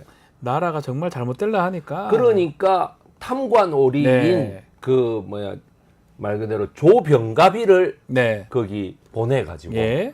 그 전라북도 고부에 보내가지고 고부 군수죠. 예, 그러니까 자기가 그만큼 바치고 그 자기를 얻었으니까 그 바친 만큼 수탈할 수밖에 없는 거죠. 갑절로 더 빼야 될 거 아닙니까? 그러니까요. 그 내가 얼마를 바치고 이게 됐는데 그런 관념이 되니까 그렇게 그러니까 동학이 물을 가두어 가지고 세금을 매길 수밖에 없는 상황입니다. 그러니까 백성들은 항의할 수밖에 없고 그렇죠. 그래 그것이 이제 전봉주의 저거 아버지가 걸려가지고 매 맞아 죽었다라는 얘기죠. 이건 정말 그 민비의 잘못입니다. 제가 봤을 때. 민비가 뭐 뇌물을 왜 좋아했어요? 아니 뭐 대표적인 예로 예. 이모군란이 왜 터졌습니까? 이모군란. 예. 1880. 이모군란이 예. 그 군인들에게 주는 저 뭐야 급료마저도 예.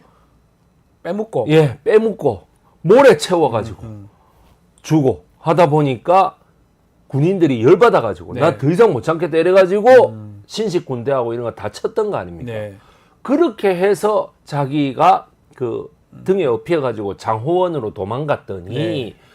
그 장호원에서 어떻게 된 뭐 내가 언제 궁으로 돌아갈 수 있겠노 네. 하니까 50일 있다 간다. 그것도 뭐야 전바치를 내려다가 예. 아 정말 나쁜 여자입니다. 전바치를 데려다가 했다라는 거죠. 전바치라는 건 무속인 말씀하시는 예. 겁니까? 이 전바치의 이름은 예.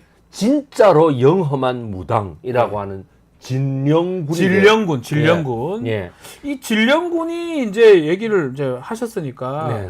진령군이 지금 뭐 저기 러시아의 그 누구죠? 라스푸틴. 네. 또 우리도 최순실 씨가 21세기 진령군 아니냐 이런 예. 얘기도 좀 있었습니다. 그래서 여자죠. 예.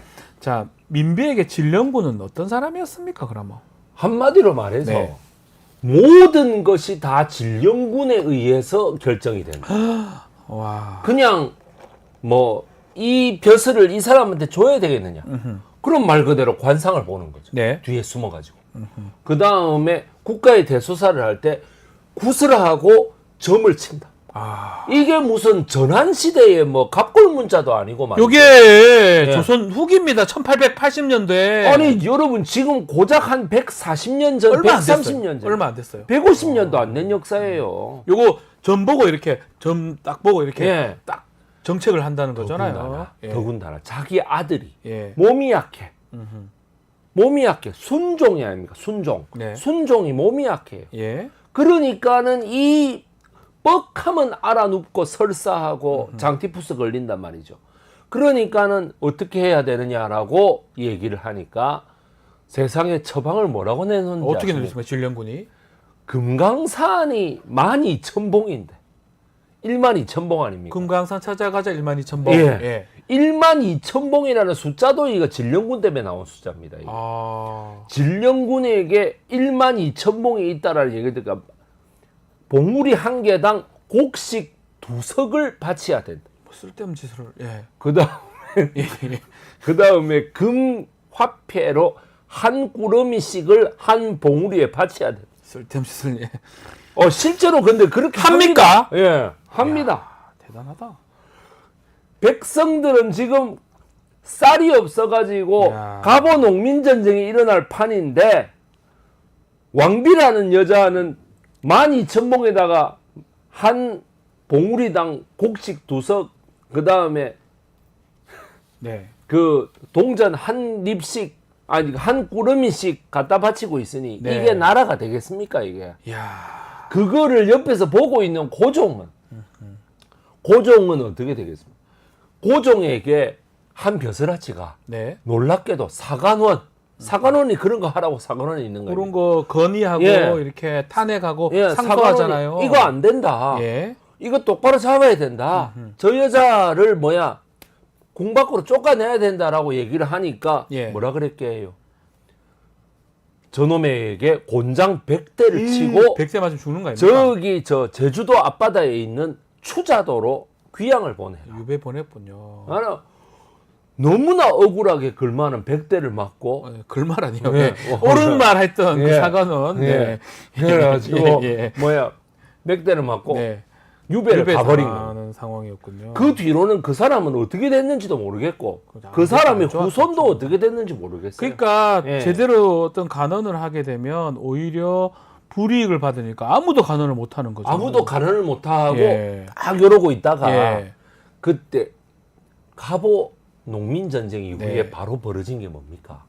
그 갑신정변. 갑신정변. 아니, 갑신정변이- 갑신정변 알고 예. 갑오 농민전쟁에 바로 벌어진 게 바로 그 청일전쟁 그렇죠. 이후에 이게 이제 친일 내각이 들어섰지 네. 않습니까? 그때서야 명성황후가 죽으니까. 명성황후가 죽으니까 많은 드라마나 영화에서는 명성황후 따라서 죽는다라고 나오는데 사실 최후는 잘 몰라요. 그 여자가 어떻게 죽었는지. 네. 그런데 그냥 그때서야 모든 벼슬아치들이 한마음 한뜻으로 상소를 올려가지고 내치게 됩니다. 그러니까 그런 게 문제. 뇌물 받은 것도 문제고 주술 같은 걸 이용해 가지고 국정을 운영했던 게 이게 가장 이제 문제다라고 예. 진령군 이런 사람을 예. 이용해서 모든 정책을 결정했는데 이게 사실은 요즘 또 그래 눈에 띕니다. 최근에 있었던 뭐 박근혜 전 대통령 최순실 그 아버지죠. 네. 최태민 목사 얘기도 있었고요. 예, 예. 지금도 천공이라는 사람의 국정 개입설 논란이 있잖아요. 왜 권력자들이 이런 어떤 무속, 주술 예. 왜 이렇게 자꾸 빠져드는 거죠? 이거는 예.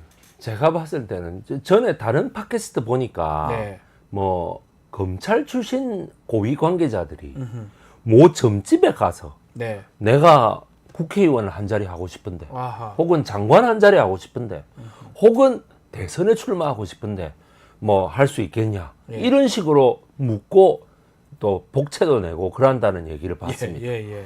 그래서 내가 참 그걸 보면서 워낙에 우리 사회가 무한 경쟁 사회고 미래를 내다보는 것이 종교의 본질이다라고 잘못 착각하고 있는 사람들이 있는 것 같아요. 예. 그러니까 미래를 내다보는 데 있어서 예. 목사님이나 이런 사람들은 답을 내려주지 않거든. 네. 맨날 저 부처님 가운데 토막 같은 소리만 하고 있단 말이죠. 예. 그러니까 그 사람들이 볼 때는 점쟁이들한테 가면은 몇 월 며칠 몇 시에 뭐 나한테 얼마를 바치면은 니한테 뭐가 떨어진다. 이런 식으로 딱 답을 내려주니까. 하나만한 소리가 아니고 예, 딱 명확하게 정확하게 막. 언제 어디서 뭘 하면 뭘 하게 해주겠다. 아니 근데 문제는 그게 돼요. 그거를 믿는다는 데 그게 있습니다. 됩니까? 아니 그게 말이 됩니까 그게 말도 안 되는 소리를 자기 실력을 닦고 네. 어떻게 하면 백성들에게 민심을 얻어서 민주주의 아닙니까? 네. 그러면 자기의 지위를 이용하는 거죠 그거래요. 이용을 권력을 이용해서 백성들에게 이롭게 뭐 오송 참사 같은 거를 지혜롭게 잘 수습한다든가 네. 뭐 진상 규명을 잘해준다든가 피해자 보상을 잘해준다든가 이래가지고 전국적인 명성을 얻어가지고 자기가 될 생각은 안 하고 네. 그런 생각은 안 하고 무조건 어떻게 하면은 내가 요 경쟁에서 절마를 제끼고 내가 갈 수 있겠나 이런 생각만 하고 있으니까 네.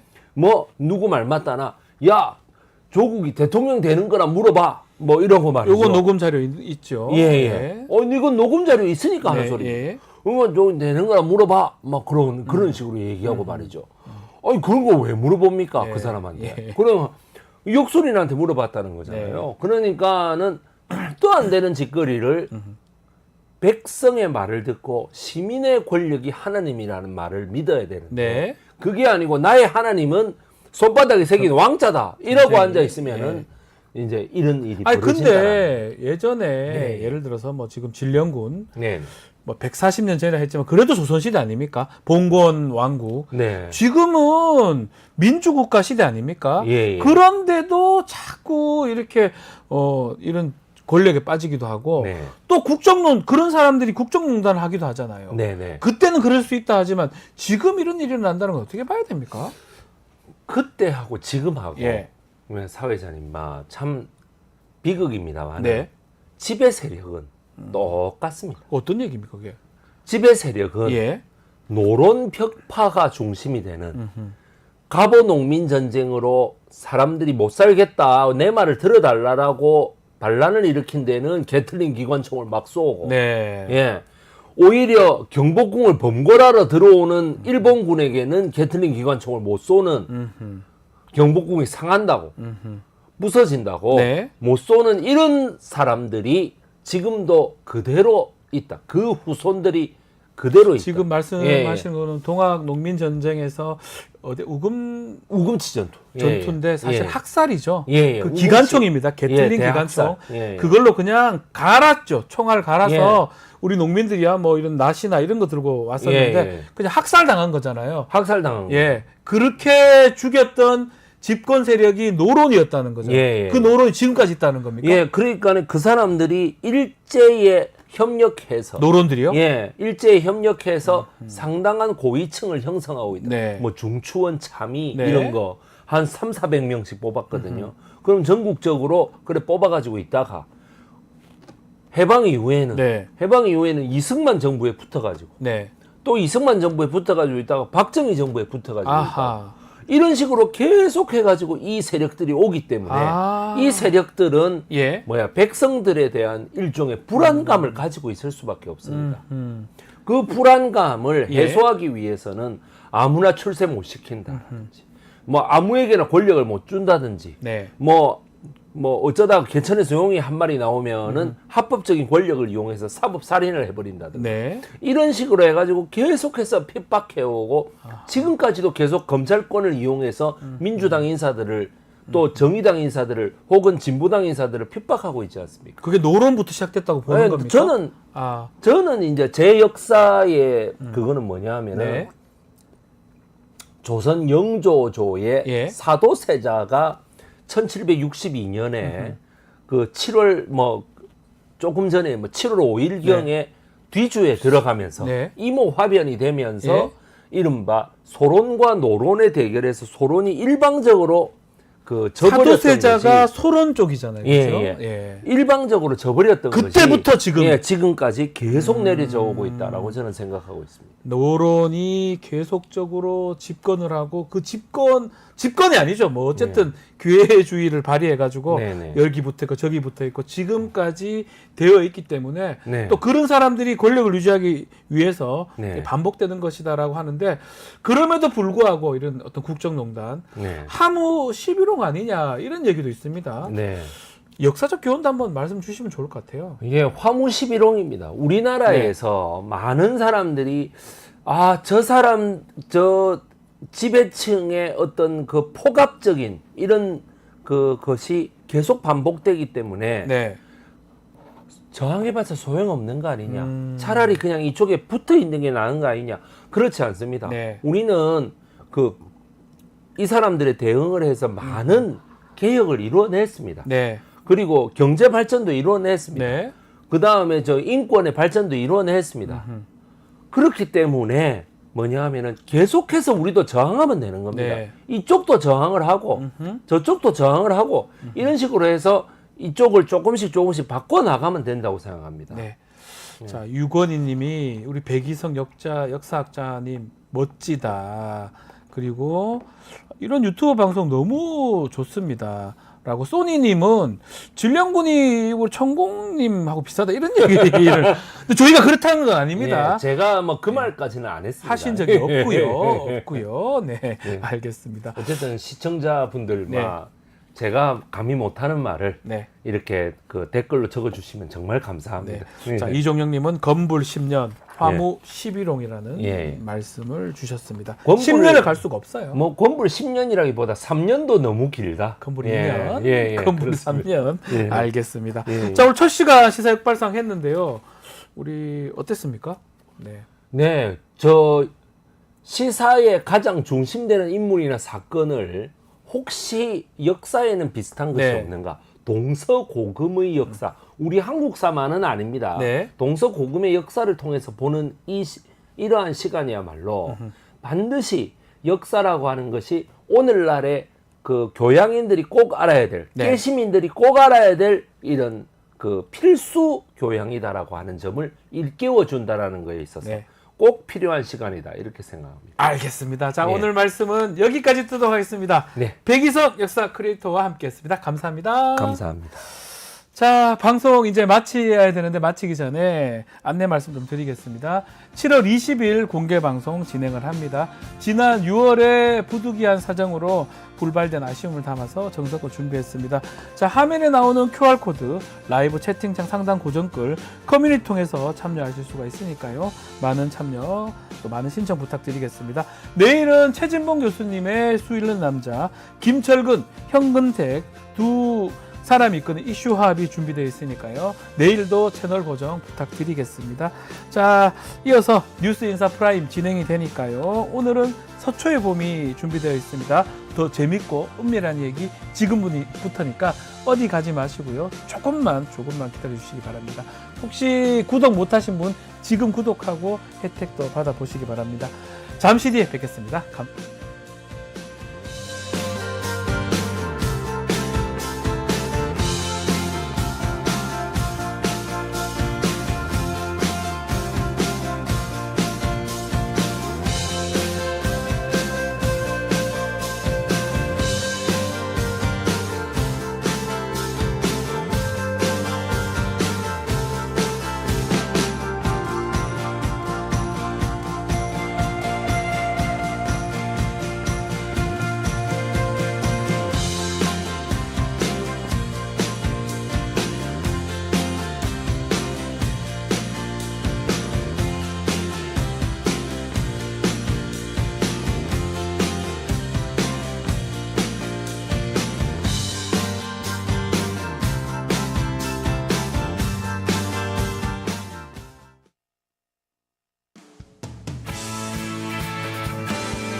한 발 더 들어가는 고품격 시사대담 뉴스 인사 프라임 지금 바로 시작하겠습니다. 매주 화요일 서초의 봄 시간인데요. 자, 검찰공화국 심장부 서초동이죠. 서초동에 봄이 오는 그날까지 본격적인 검찰 관찰 토크, 시사 토크입니다. 이현주 변호사, 권영철 대기자와 함께하겠습니다. 안녕하십니까? 안녕하십니까? 안녕하십니까? 자, 민주당이 최상병 특검법 재의결해서 부결될 경우를 대비해서 상설 특검 추진하는 방안을 논의 중이라고 하고 국민의힘은 이거 법치를 짓밟는 것이다라고 비판을 하고 있는데 이 상황부터 한번 짚어주시죠. 어떻게 보십니까? 지금 윤 대통령이 이제 최상병 22대 국회에서 처음 의결된 네. 최상병 특검법에 대해서는 거부권을 행사했지 않습니까? 그렇습니다. 민주당에서는 지금 이제 제2를 해야 되는데 제2에서도 사실은 통과가 어렵다 이렇게 보고 있잖아요. 네. 통과 안 될 경우에 어떻게 할 것인가. 여기에서 대안으로 상설 특검법을 민주당 박주민 의원이 꺼내들었습니다. 네. 그러니까 국회에서 재의결에 실패할 경우에 이제 상설 특검법으로 가자. 상설 특검법은 이미 만들어져 있는 법이잖아요. 네. 그리고 아마 세월호 특검 때 한번 가동이 된 적이 있고, 그러니까 이게 이제 대통령의 거부권이 관계 없는 거예요. 그렇죠. 근데 국회가 추천하는 방식인데, 근데 다만 이제 상설 특검법은 최상병 특검법에 비해서 활동 기간이 짧고 규모도 적습니다.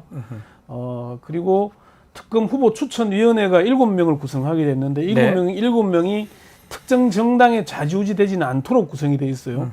그리고 요게 이런 문제가 있긴 한데, 지금은 이제 박주민 의원은 국회 규칙을 바꿔서라도 네. 통과를 시키겠다는 입장을 밝히고 있는데, 민주당 원내 지도부는 박 의원 개인 의견이고 아직 본격 논의 단계가 아니다.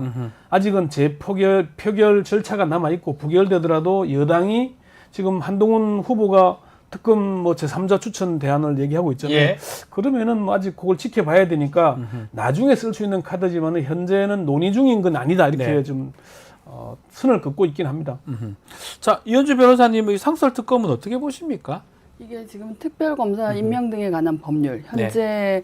제정돼 있는 법률을 활용하겠다는 건데 이게 그렇죠. 박주민 의원의 개인적인 생각일 뿐이지 사실은 실현 가능성은 굉장히 낮다고 봐요. 낮아 보인다. 왜냐하면 추천위원회를 구성하는 것 자체가 대통령이 의뢰하여야 한다는 규정이 있어요. 그렇죠. 대통령이 아예 배제되는 게 아닌데 그러면은 어떻게 하겠다는 건지 저는 박주민 의원님의 생각 아이디어가 뭔지는 모르겠지만 결국은 거기에서도 대통령의 관여가 있기 때문에 그걸 배제할 방법이 없는 이상 이거 좀 무의미한 얘기가 아닌가. 두 분 다 말씀이 그러네요. 아직까지 뭐 이거 하기에는 쉽지 않은 상황이다. 그러니까 이게 대통령의 인사권이 대통령한테 있잖아요. 그렇죠. 방통위 상임위원회 지금 최민희 의원을 추천을 했는데 7개월 동안 임명 안 하잖아요.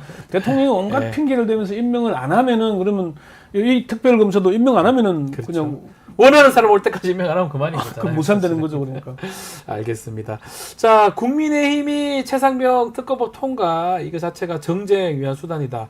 이재명 방탄인 거니까 공수처 수사를 좀 지켜보자 이런 입장을 계속 보이고 있는데 자, 문제가 좀 있습니다. 임성근 전 사단장 공수처 지금 사건 구명로비 의혹 사건의 공수처 검사가 야 이게 좀 저는 놀라운데요.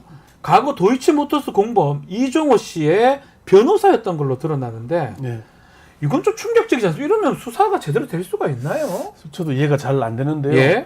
이래서 대통령실이나 여당에서는 공수처 수사 결과를 지켜보자고 계속 했던 보자고 건지 했던 거 아닌가? 아마 그게 그 이유가 아닌가 싶은데요. 예. 지금 공익 제보자 변호사 A 씨로 이제 이름이 명명된 분이 그 김성근 구명로비 의혹 관련 자료와 진술을 받은 공수처 담당 수사검사 그리고 지휘하는 부장검사가 지금 이종호 씨의 변호인이었다는 거 아닙니까?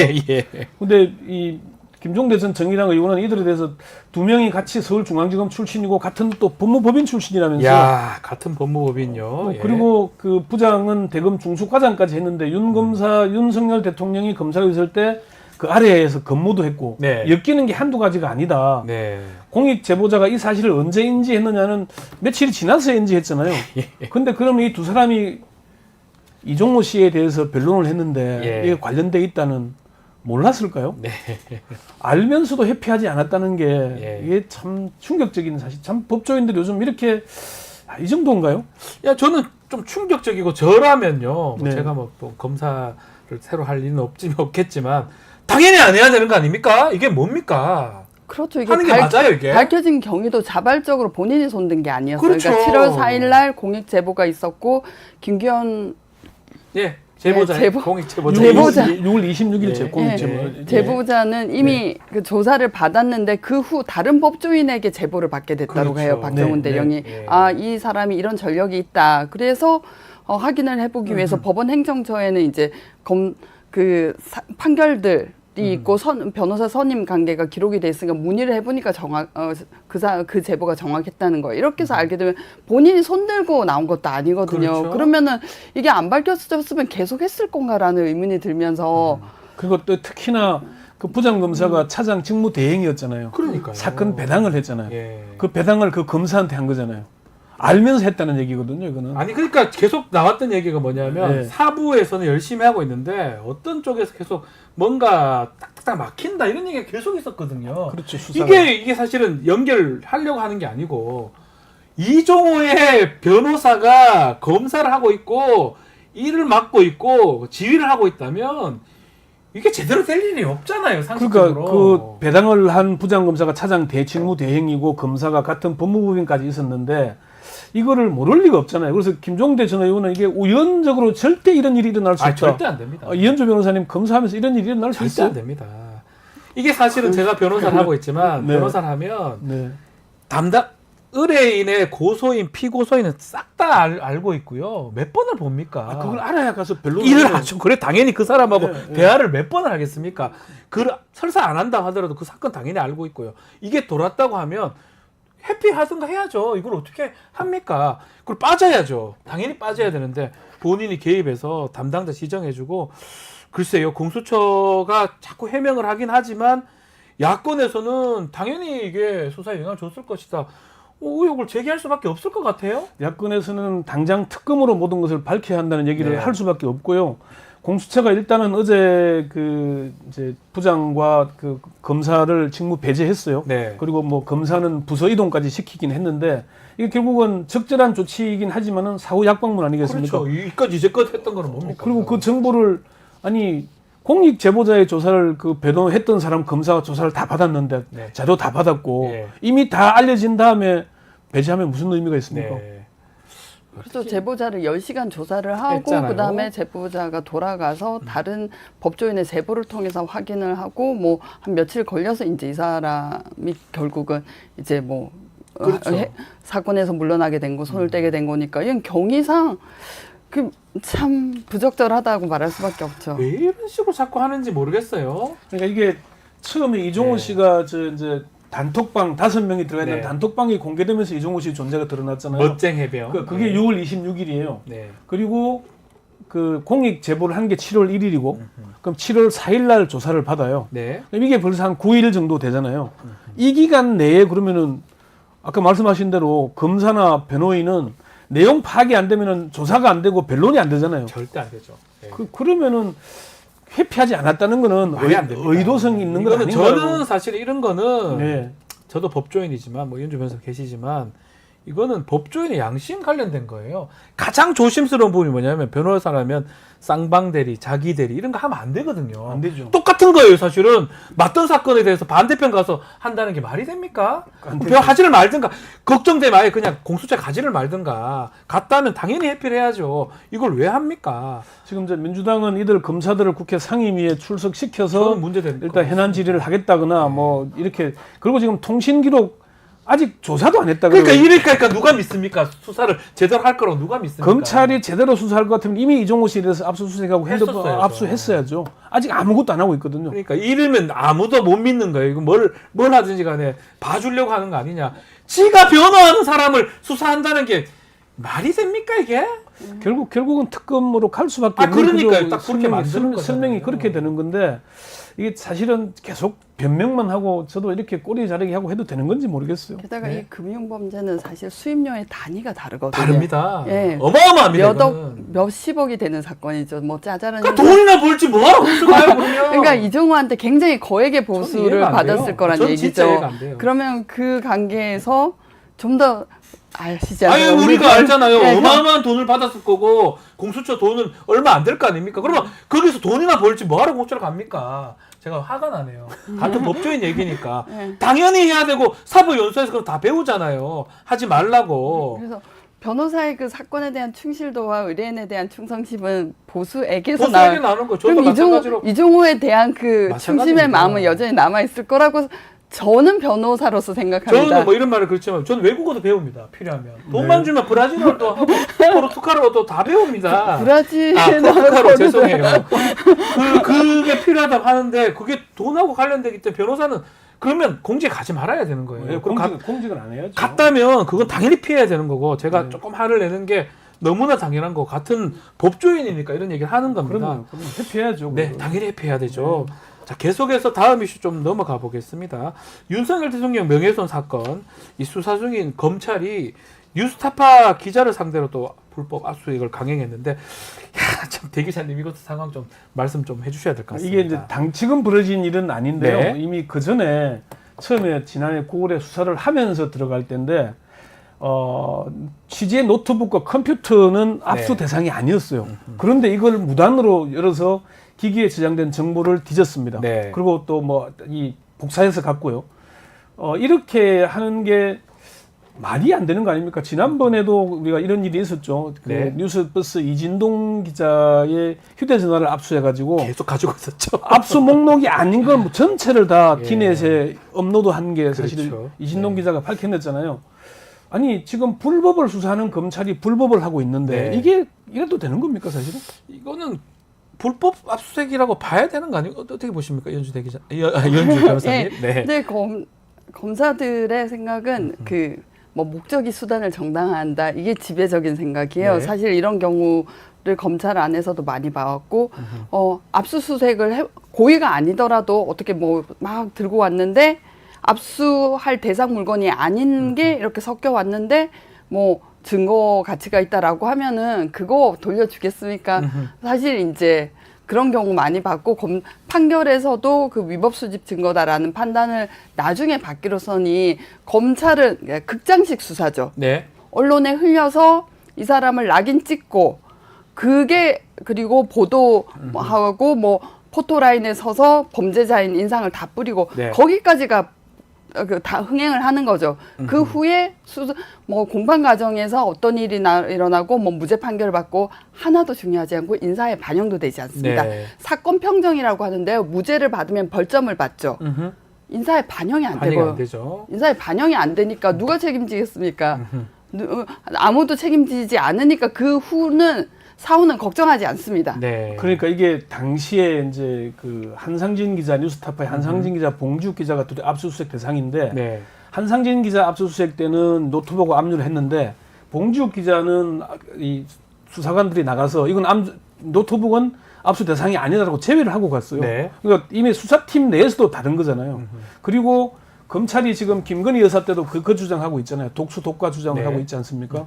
그러니까 불법적인 몰래 녹음한 거니까 이거는 불법 이 함정 취재였다, 불법이었다라고 주장하는. 기올백 관련된 거. 그러니까 우리가 함정 수사다, 함정 취재다. 함정 취재니까 증거 자료가 안 된다고 안 주장하는 된다. 게 검찰이 민감할 때는 독수 독과를 들고 나오고 자기들이 수사할 때는 불법으로 다 독수 독과 아니에요? 예, 수사를 해서 저지르는지 예.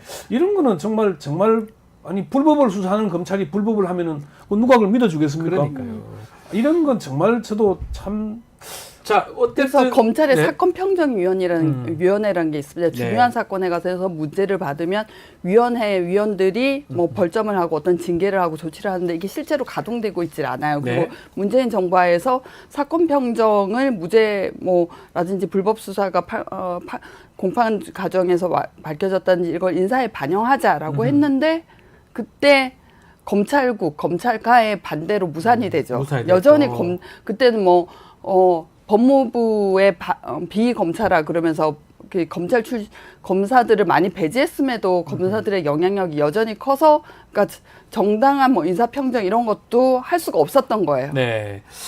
그러니까 이게 지금 그 주 대상이 강백신 검사가 불법적인 압수수색을 했다 그래서 탄핵 대상에 올라가 있는 거지 않습니까? 이런 식의 불법적인 조사를 했던 것이고 그 담당 검사가 이건웅 검사인데 이 검사가 그 한동훈 법무장관이 됐을 때 아주 칭송하는 글을 이프레스에 올려서 아마 화제가 됐던 적이 있습니다. 어떤 얘기였냐면은 얼어 죽더라도 겹불을 째지 않아야 하고 굶주려도 풀은 먹지 않아야 호랑이가 되어야 하는 검사의 모범을 보여주셔서 진심으로 감사드립니다. 그에 더하여 결국 이겨내신 조선 제1급 모습은 후배들에게 든든한 선례가 되었습니다. 이게 이건웅 검사가 이프레스에 한동훈 장관을 칭송하면서 올렸던 글이라고 합니다. 네. 이 검사가 이렇게 불법적인 압수수색 한 걸로 드러난 겁니다. 네.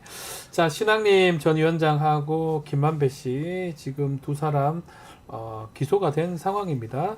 내용을 보면 그 김만배 씨 앞에서 녹음했다는 거, 그리고 통화 내용을 또 들었고 허위 보도했다고 공모했다라고 지금 판단한 것 같은데 어떻게 봐야 됩니까? 뭐 지금 이게 관련된 기자들도 다른 기자들도 뭐 한겨레, 경향, 뉴스버스 기자들도 있고 한데요. 이 얘기를 물어봐도 다른 법조인들이 물어봐도 그게 유죄가 나겠냐라고 이게 얘기를 해요. 뭐가 문제가 될지 모르겠어요. 그리고 지금 당장 명예훼손, 대통령에 대한 명예훼손을 검찰이 지금 직수하는 거죠. 직접 수사하는 거잖아요. 네. 그건 검찰청법에는 못하게 돼 있는 거잖아요. 네. 그런데도 대장동과 연관지어서 하고 있다라고 주장을 하고 있는 건데 이미 수사 자체가 무리한 수사고요. 그리고 대통령이 고소가 없는 상태에서 검찰이 알아서 지금 지난번 말씀드렸지만 심기경호 차원이잖아요. 네. 대통령이 나는 조영을 모른다라고 하니까 그러면 조영은 모르는데 조영을 불렀던 박길배 검사는 왜 조영한테 이 커피를 타줬을까요? 네. 주임 검사인 윤석열의 지시 없이 동의 없이 그게 가능한가요? 검사들이 다 안 된다고 하는 거잖아요. 그럼 그걸 가지고 명예훼손이라고 몰고 가면은 우리가 사건을 어떻게 바라봐야 되죠? 어떻게 봐야죠? 네, 이현주 변호사님. 잘 아시다시피 2022년 4월에 법 개정을 통해서 검찰청법, 형사소송법 개정을 통해서 검사들이 지금 수사권을 갖고 있는 건 부패하고 경제범죄인데 그럼 명예훼손은 왜 너네 수사권의 범위 내에 있느냐라고 하면은 사실 그 압수수색 이 절차적으로 문제되지만 아예 권한 없는 수사가 아닌가부터 해서 문제가 될 수 있는 사안이어서요. 그러면은 왜 이렇게 무리한 수사를 하느냐라고 하면 대검 예고가 맞지도 않는 수사라고요. 결국은 뉴스타파하고 윤석열 대통령 간의 악연. 왜냐하면 도이치모터스를 문재인 정부 때부터 제일 첫 보도를 한 게 첫 보도를 한 게 뉴스타파였거든요. 그때 아무 언론사도 관심을 가지고 있지 않을 때 경찰 보고서 문건에 기초해서 보도를 한 것이 뉴스타파였습니다. 그리고 특수활동비 문제 네. 계속 캐고 있죠. 하승수 변호사와 지금도 함께. 하고 있죠. 예. 예. 그래서 결국은 이 악연 때문이 아닌가라고 의심할 수밖에 없습니다. 근데 결국 지금 구속도 된 상황에서 재판을 하는 건데 지금 저는 계속 눈에 띄는 게 커피를 타준 건 타준 거잖아요. 이게 뭐 크게 중요한가요? 이게 그렇게 명예훼손이 되는 건가요? 그러니까 그게 본질이 아닌데 네. 당시에 부산저축은행 사건을 윤석열 검사가 봐줬냐 안 봐줬냐. 그러니까 언론이 바라보는 취지는 그거잖아요, 사실. 그리고 조우형 씨에 대해서 당시에는 처벌하지 않았잖아요. 그렇죠. 나중에 처벌받았죠. 네. 그럼 그때는 화끈하게 봐준 거거든요. 네. 제가 그 윤석열 검사의 상사로 근무했던 사람들 얘기를 들어보면은 윤석열 대통령이 검사 시절에 사건을 봐주는 건 화끈하게 봐준다 그럽니다. 예. 아예 안 봐주는 건 아예 안 되는데 봐줄 땐 화끈하게 봐준다 그럽니다. 실제 그런 스타일이었던 사람이라는 얘기는 여러 군데서 들었거든요. 네. 그러면은 우리가 이게 명예훼손 사건의 수사 목적이 있어야 되는데 결국은 대통령에 대한 명예훼손, 대통령은 건드리지 말아라. 네. 이런 취지의 압박인 거잖아요. 다른 언론들의 메시지를 주는 거거든요. 네. 그런 보도하지 말아라. 이게 입틀막이라고 얘기하는 게 이런 겁니다, 사실은. 그래서 검찰이 정말 이렇게 해도 되나. 그리고 과거에는 이 야당 대표를 지금 3년째 수사 중이잖아요. 네. 그럼 여당에 대해서는 뭘 수사하고 있습니까?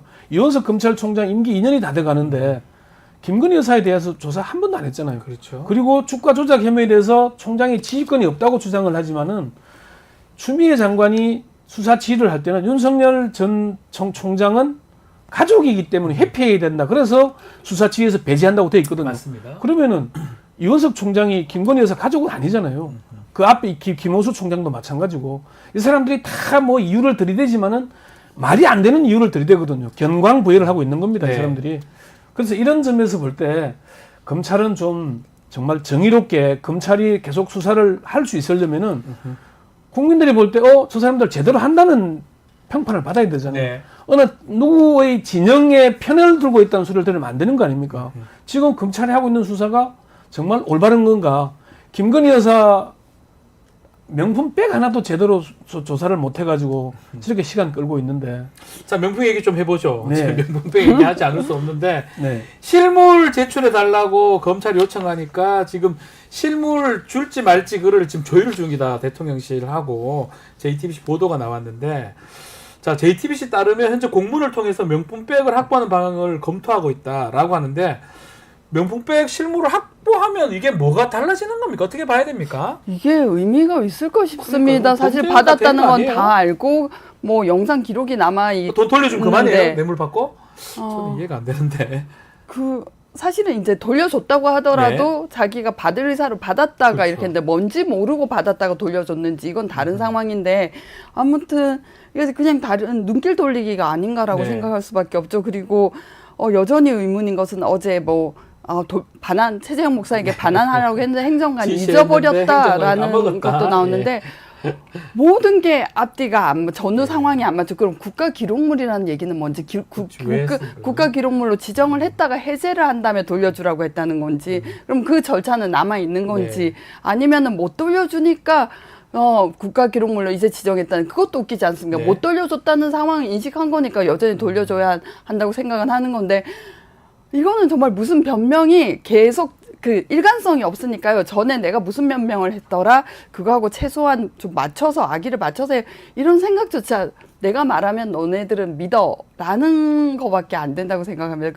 믿기지가 않죠. 말이 계속 달라지는 다 거잖아요. 바뀌잖아요, 계속. 1월 19일 날 대통령실 관계자는 이거는 대통령한테 선물이라서 국가에 기속돼서 보관 중이다 그랬고 했다가. 그 다음 날 그 이철규 지금 뭐 찐년 중에 찐년이라는 이철규 의원은 국고에 기속되는데 국고에 기속된 물건을 반환하는 것은 국고 횡령이라고 횡령이다 이렇게 주장했죠. 말씀했었죠. 정신적 근데 또 정진석 대통령 실장 비서실장은 아직은 국가 기록물이라는 판단이 안 되고 대통령이 보관 중이라 그러고 그런데 갑자기 그 코바나 컨텐츠 출신인 유모 행정관은 자신이 김 여사가 돌려주라 그러는데 깜빡 잊고 있다. 그런데 깜빡 잊고 있는 게 왜 한남동 사저에서 대통령실로까지 갔죠? 네, 그게 말도 안 되죠. 아니 그러니까 그 한남동에서 이 서초동에서 한남동 갔다가 한남동에서 대통령실 간 거잖아요. 근데 그러면은 왜 그때 책은 또 그 버리고 서초동에 다 버렸잖아요. 예. 그럼 이거는 왜 챙겼죠? 예. 아무 쓸모가 없으면은 그러니까 변명이 안 되는 변명에서 자꾸 하다 보니까 이 사람들이 왜 이렇게 국민들을 바보로 보는 건지. 아니 그러니까 조금만 논리적으로 보면 네. 말도 안 되는 얘기가 반복되는 건데 왜 이렇게 변명 자꾸 하는 겁니까? 원래 검사들의 마인드가 검사들은 사실 공소장을 통해서 자기가 사실을 네. 확정할 수 있다고 믿습니다. 그래서 이 지배적으로 대통령실의 권력을 검사들이 갖고 있고 뭐 김건희 씨도 뭐 모르겠어요. 오랜 기간 동안 검사와 생활 뭐 결혼 생활 유지하다 보니까 네. 검사 마인드를 갖게 된 건지 검사들의 마인드가 그렇습니다. 아하. 공소장을 통해서 우리는 사실을 확정하는 힘과 능력이 있다라고 아하. 믿어요. 공소장 아니면 그래서- 불기소장. 예. 네, 그래서 그 말의 진실성, 일관성은 정말 개념이 없습니다. 그래서 제가 이 기사를 보면서 어이없다고 생각했는데 정말 예. 재미난 댓글이 어떤 있었어요. 거죠? 네이버에. 네. 제가 하버드에 등록했는데 저희 어머니가 등록을 놓쳐서 제가 하버드를 못 갔습니다. 똑같은 얘기라는 거죠. 그런 취지라는 거죠. 그러니까 지금 이렇게 나오는 거는 검찰이 이원석 총장이 임기 중에 김건희 여사를 소환 조사하겠다는 네. 강력한 의지를 내 보여왔잖아요. 그러니까 이제 임기 다 돼가고 뭔가 압박이 오니까 계속 변명을 계속 하는 거예요. 네. 변명에 변명을 거듭하는데 그 얘기의 핵심은 나는 검찰에 안 나간다. 너가 아무리 떠들어 나는 안 나가겠다. 이 의지의 표현 아닌가 저는. 유모 행정관 얘가 잘못한 거다. 내가 잘못한 게 아니다. 그러니까 예. 꼬리 자르기. 예. 그러니까 이종섭 이 국방부 장관 호주 대사로 내보내면서 네. 꼬리 자르기. 이런 식의 꼬리 자르기를 하고 있는 것 아닌가라고 그렇게 보여지고요. 그 김건희 여사 측에서는 이 명품 이 가방 수수 의혹 관련해서 일반 사건이라면 각하됐을 것이다 이렇게 얘기하면서 영부인이니까 정치화되면서 논란이 커졌다. 영부인 소환하게 되면 네. 부정적 선례를 남기게 되겠다. 이런 입장은 어떻게 봐야 됩니까? 김건희 여사 쪽이 처음으로 사실은 이제 우리 노컷뉴스와 인터뷰를 한 건데요. 맞습니다. 그 서면 인터뷰를 했어요. 그 최지우 변호사가 네. 김건희 여사 쪽 허락을 받아서 했다라고 하면서 질문에 답을 한 겁니다. 그래서 그 이제 김 여사를 설득해서 인터뷰에 응하게 됐다라고 하고 이게 왜곡된 사실관계를 바로잡기 위해서 한다라고 주장은 하는데 네. 김 여사가 가방을 받은 점에 대해서는 적절하다고 말할 수는 없지만 비열한 정치 공작이었다는 점은 참작해 달라 이런 얘기를 하고요. 도이치모터스 관련해서는 공범자들이 의사 연락을 했다는 진술이 있지 않는 한 영부인에 대한 소환 조사는 부적절하다. 또 최근 불거진 한동훈 전 비대위원장과의 문자 논란에 대해서는 영부인이 공적인 지위에 있어 사과 여부 등을 혼자 결정할 수 없었을 것이다. 네. 이렇게 변명을 하고 있는데 제가 보니까 핵심이 바로 그거 같아요.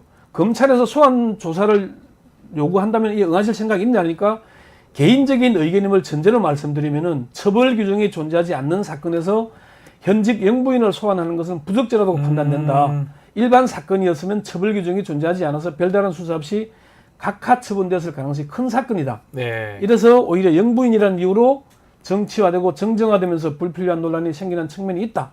이렇게 주장을 하고 있어요. 네. 이 얘기는 아까 말씀드린 대로 검찰이 아무리 불러도 나는 안 가겠다. 안 가겠다. 그 이유를 대는 것밖에는 안 되는 것 안 같습니다. 가겠다 이런 뜻으로 보이네요.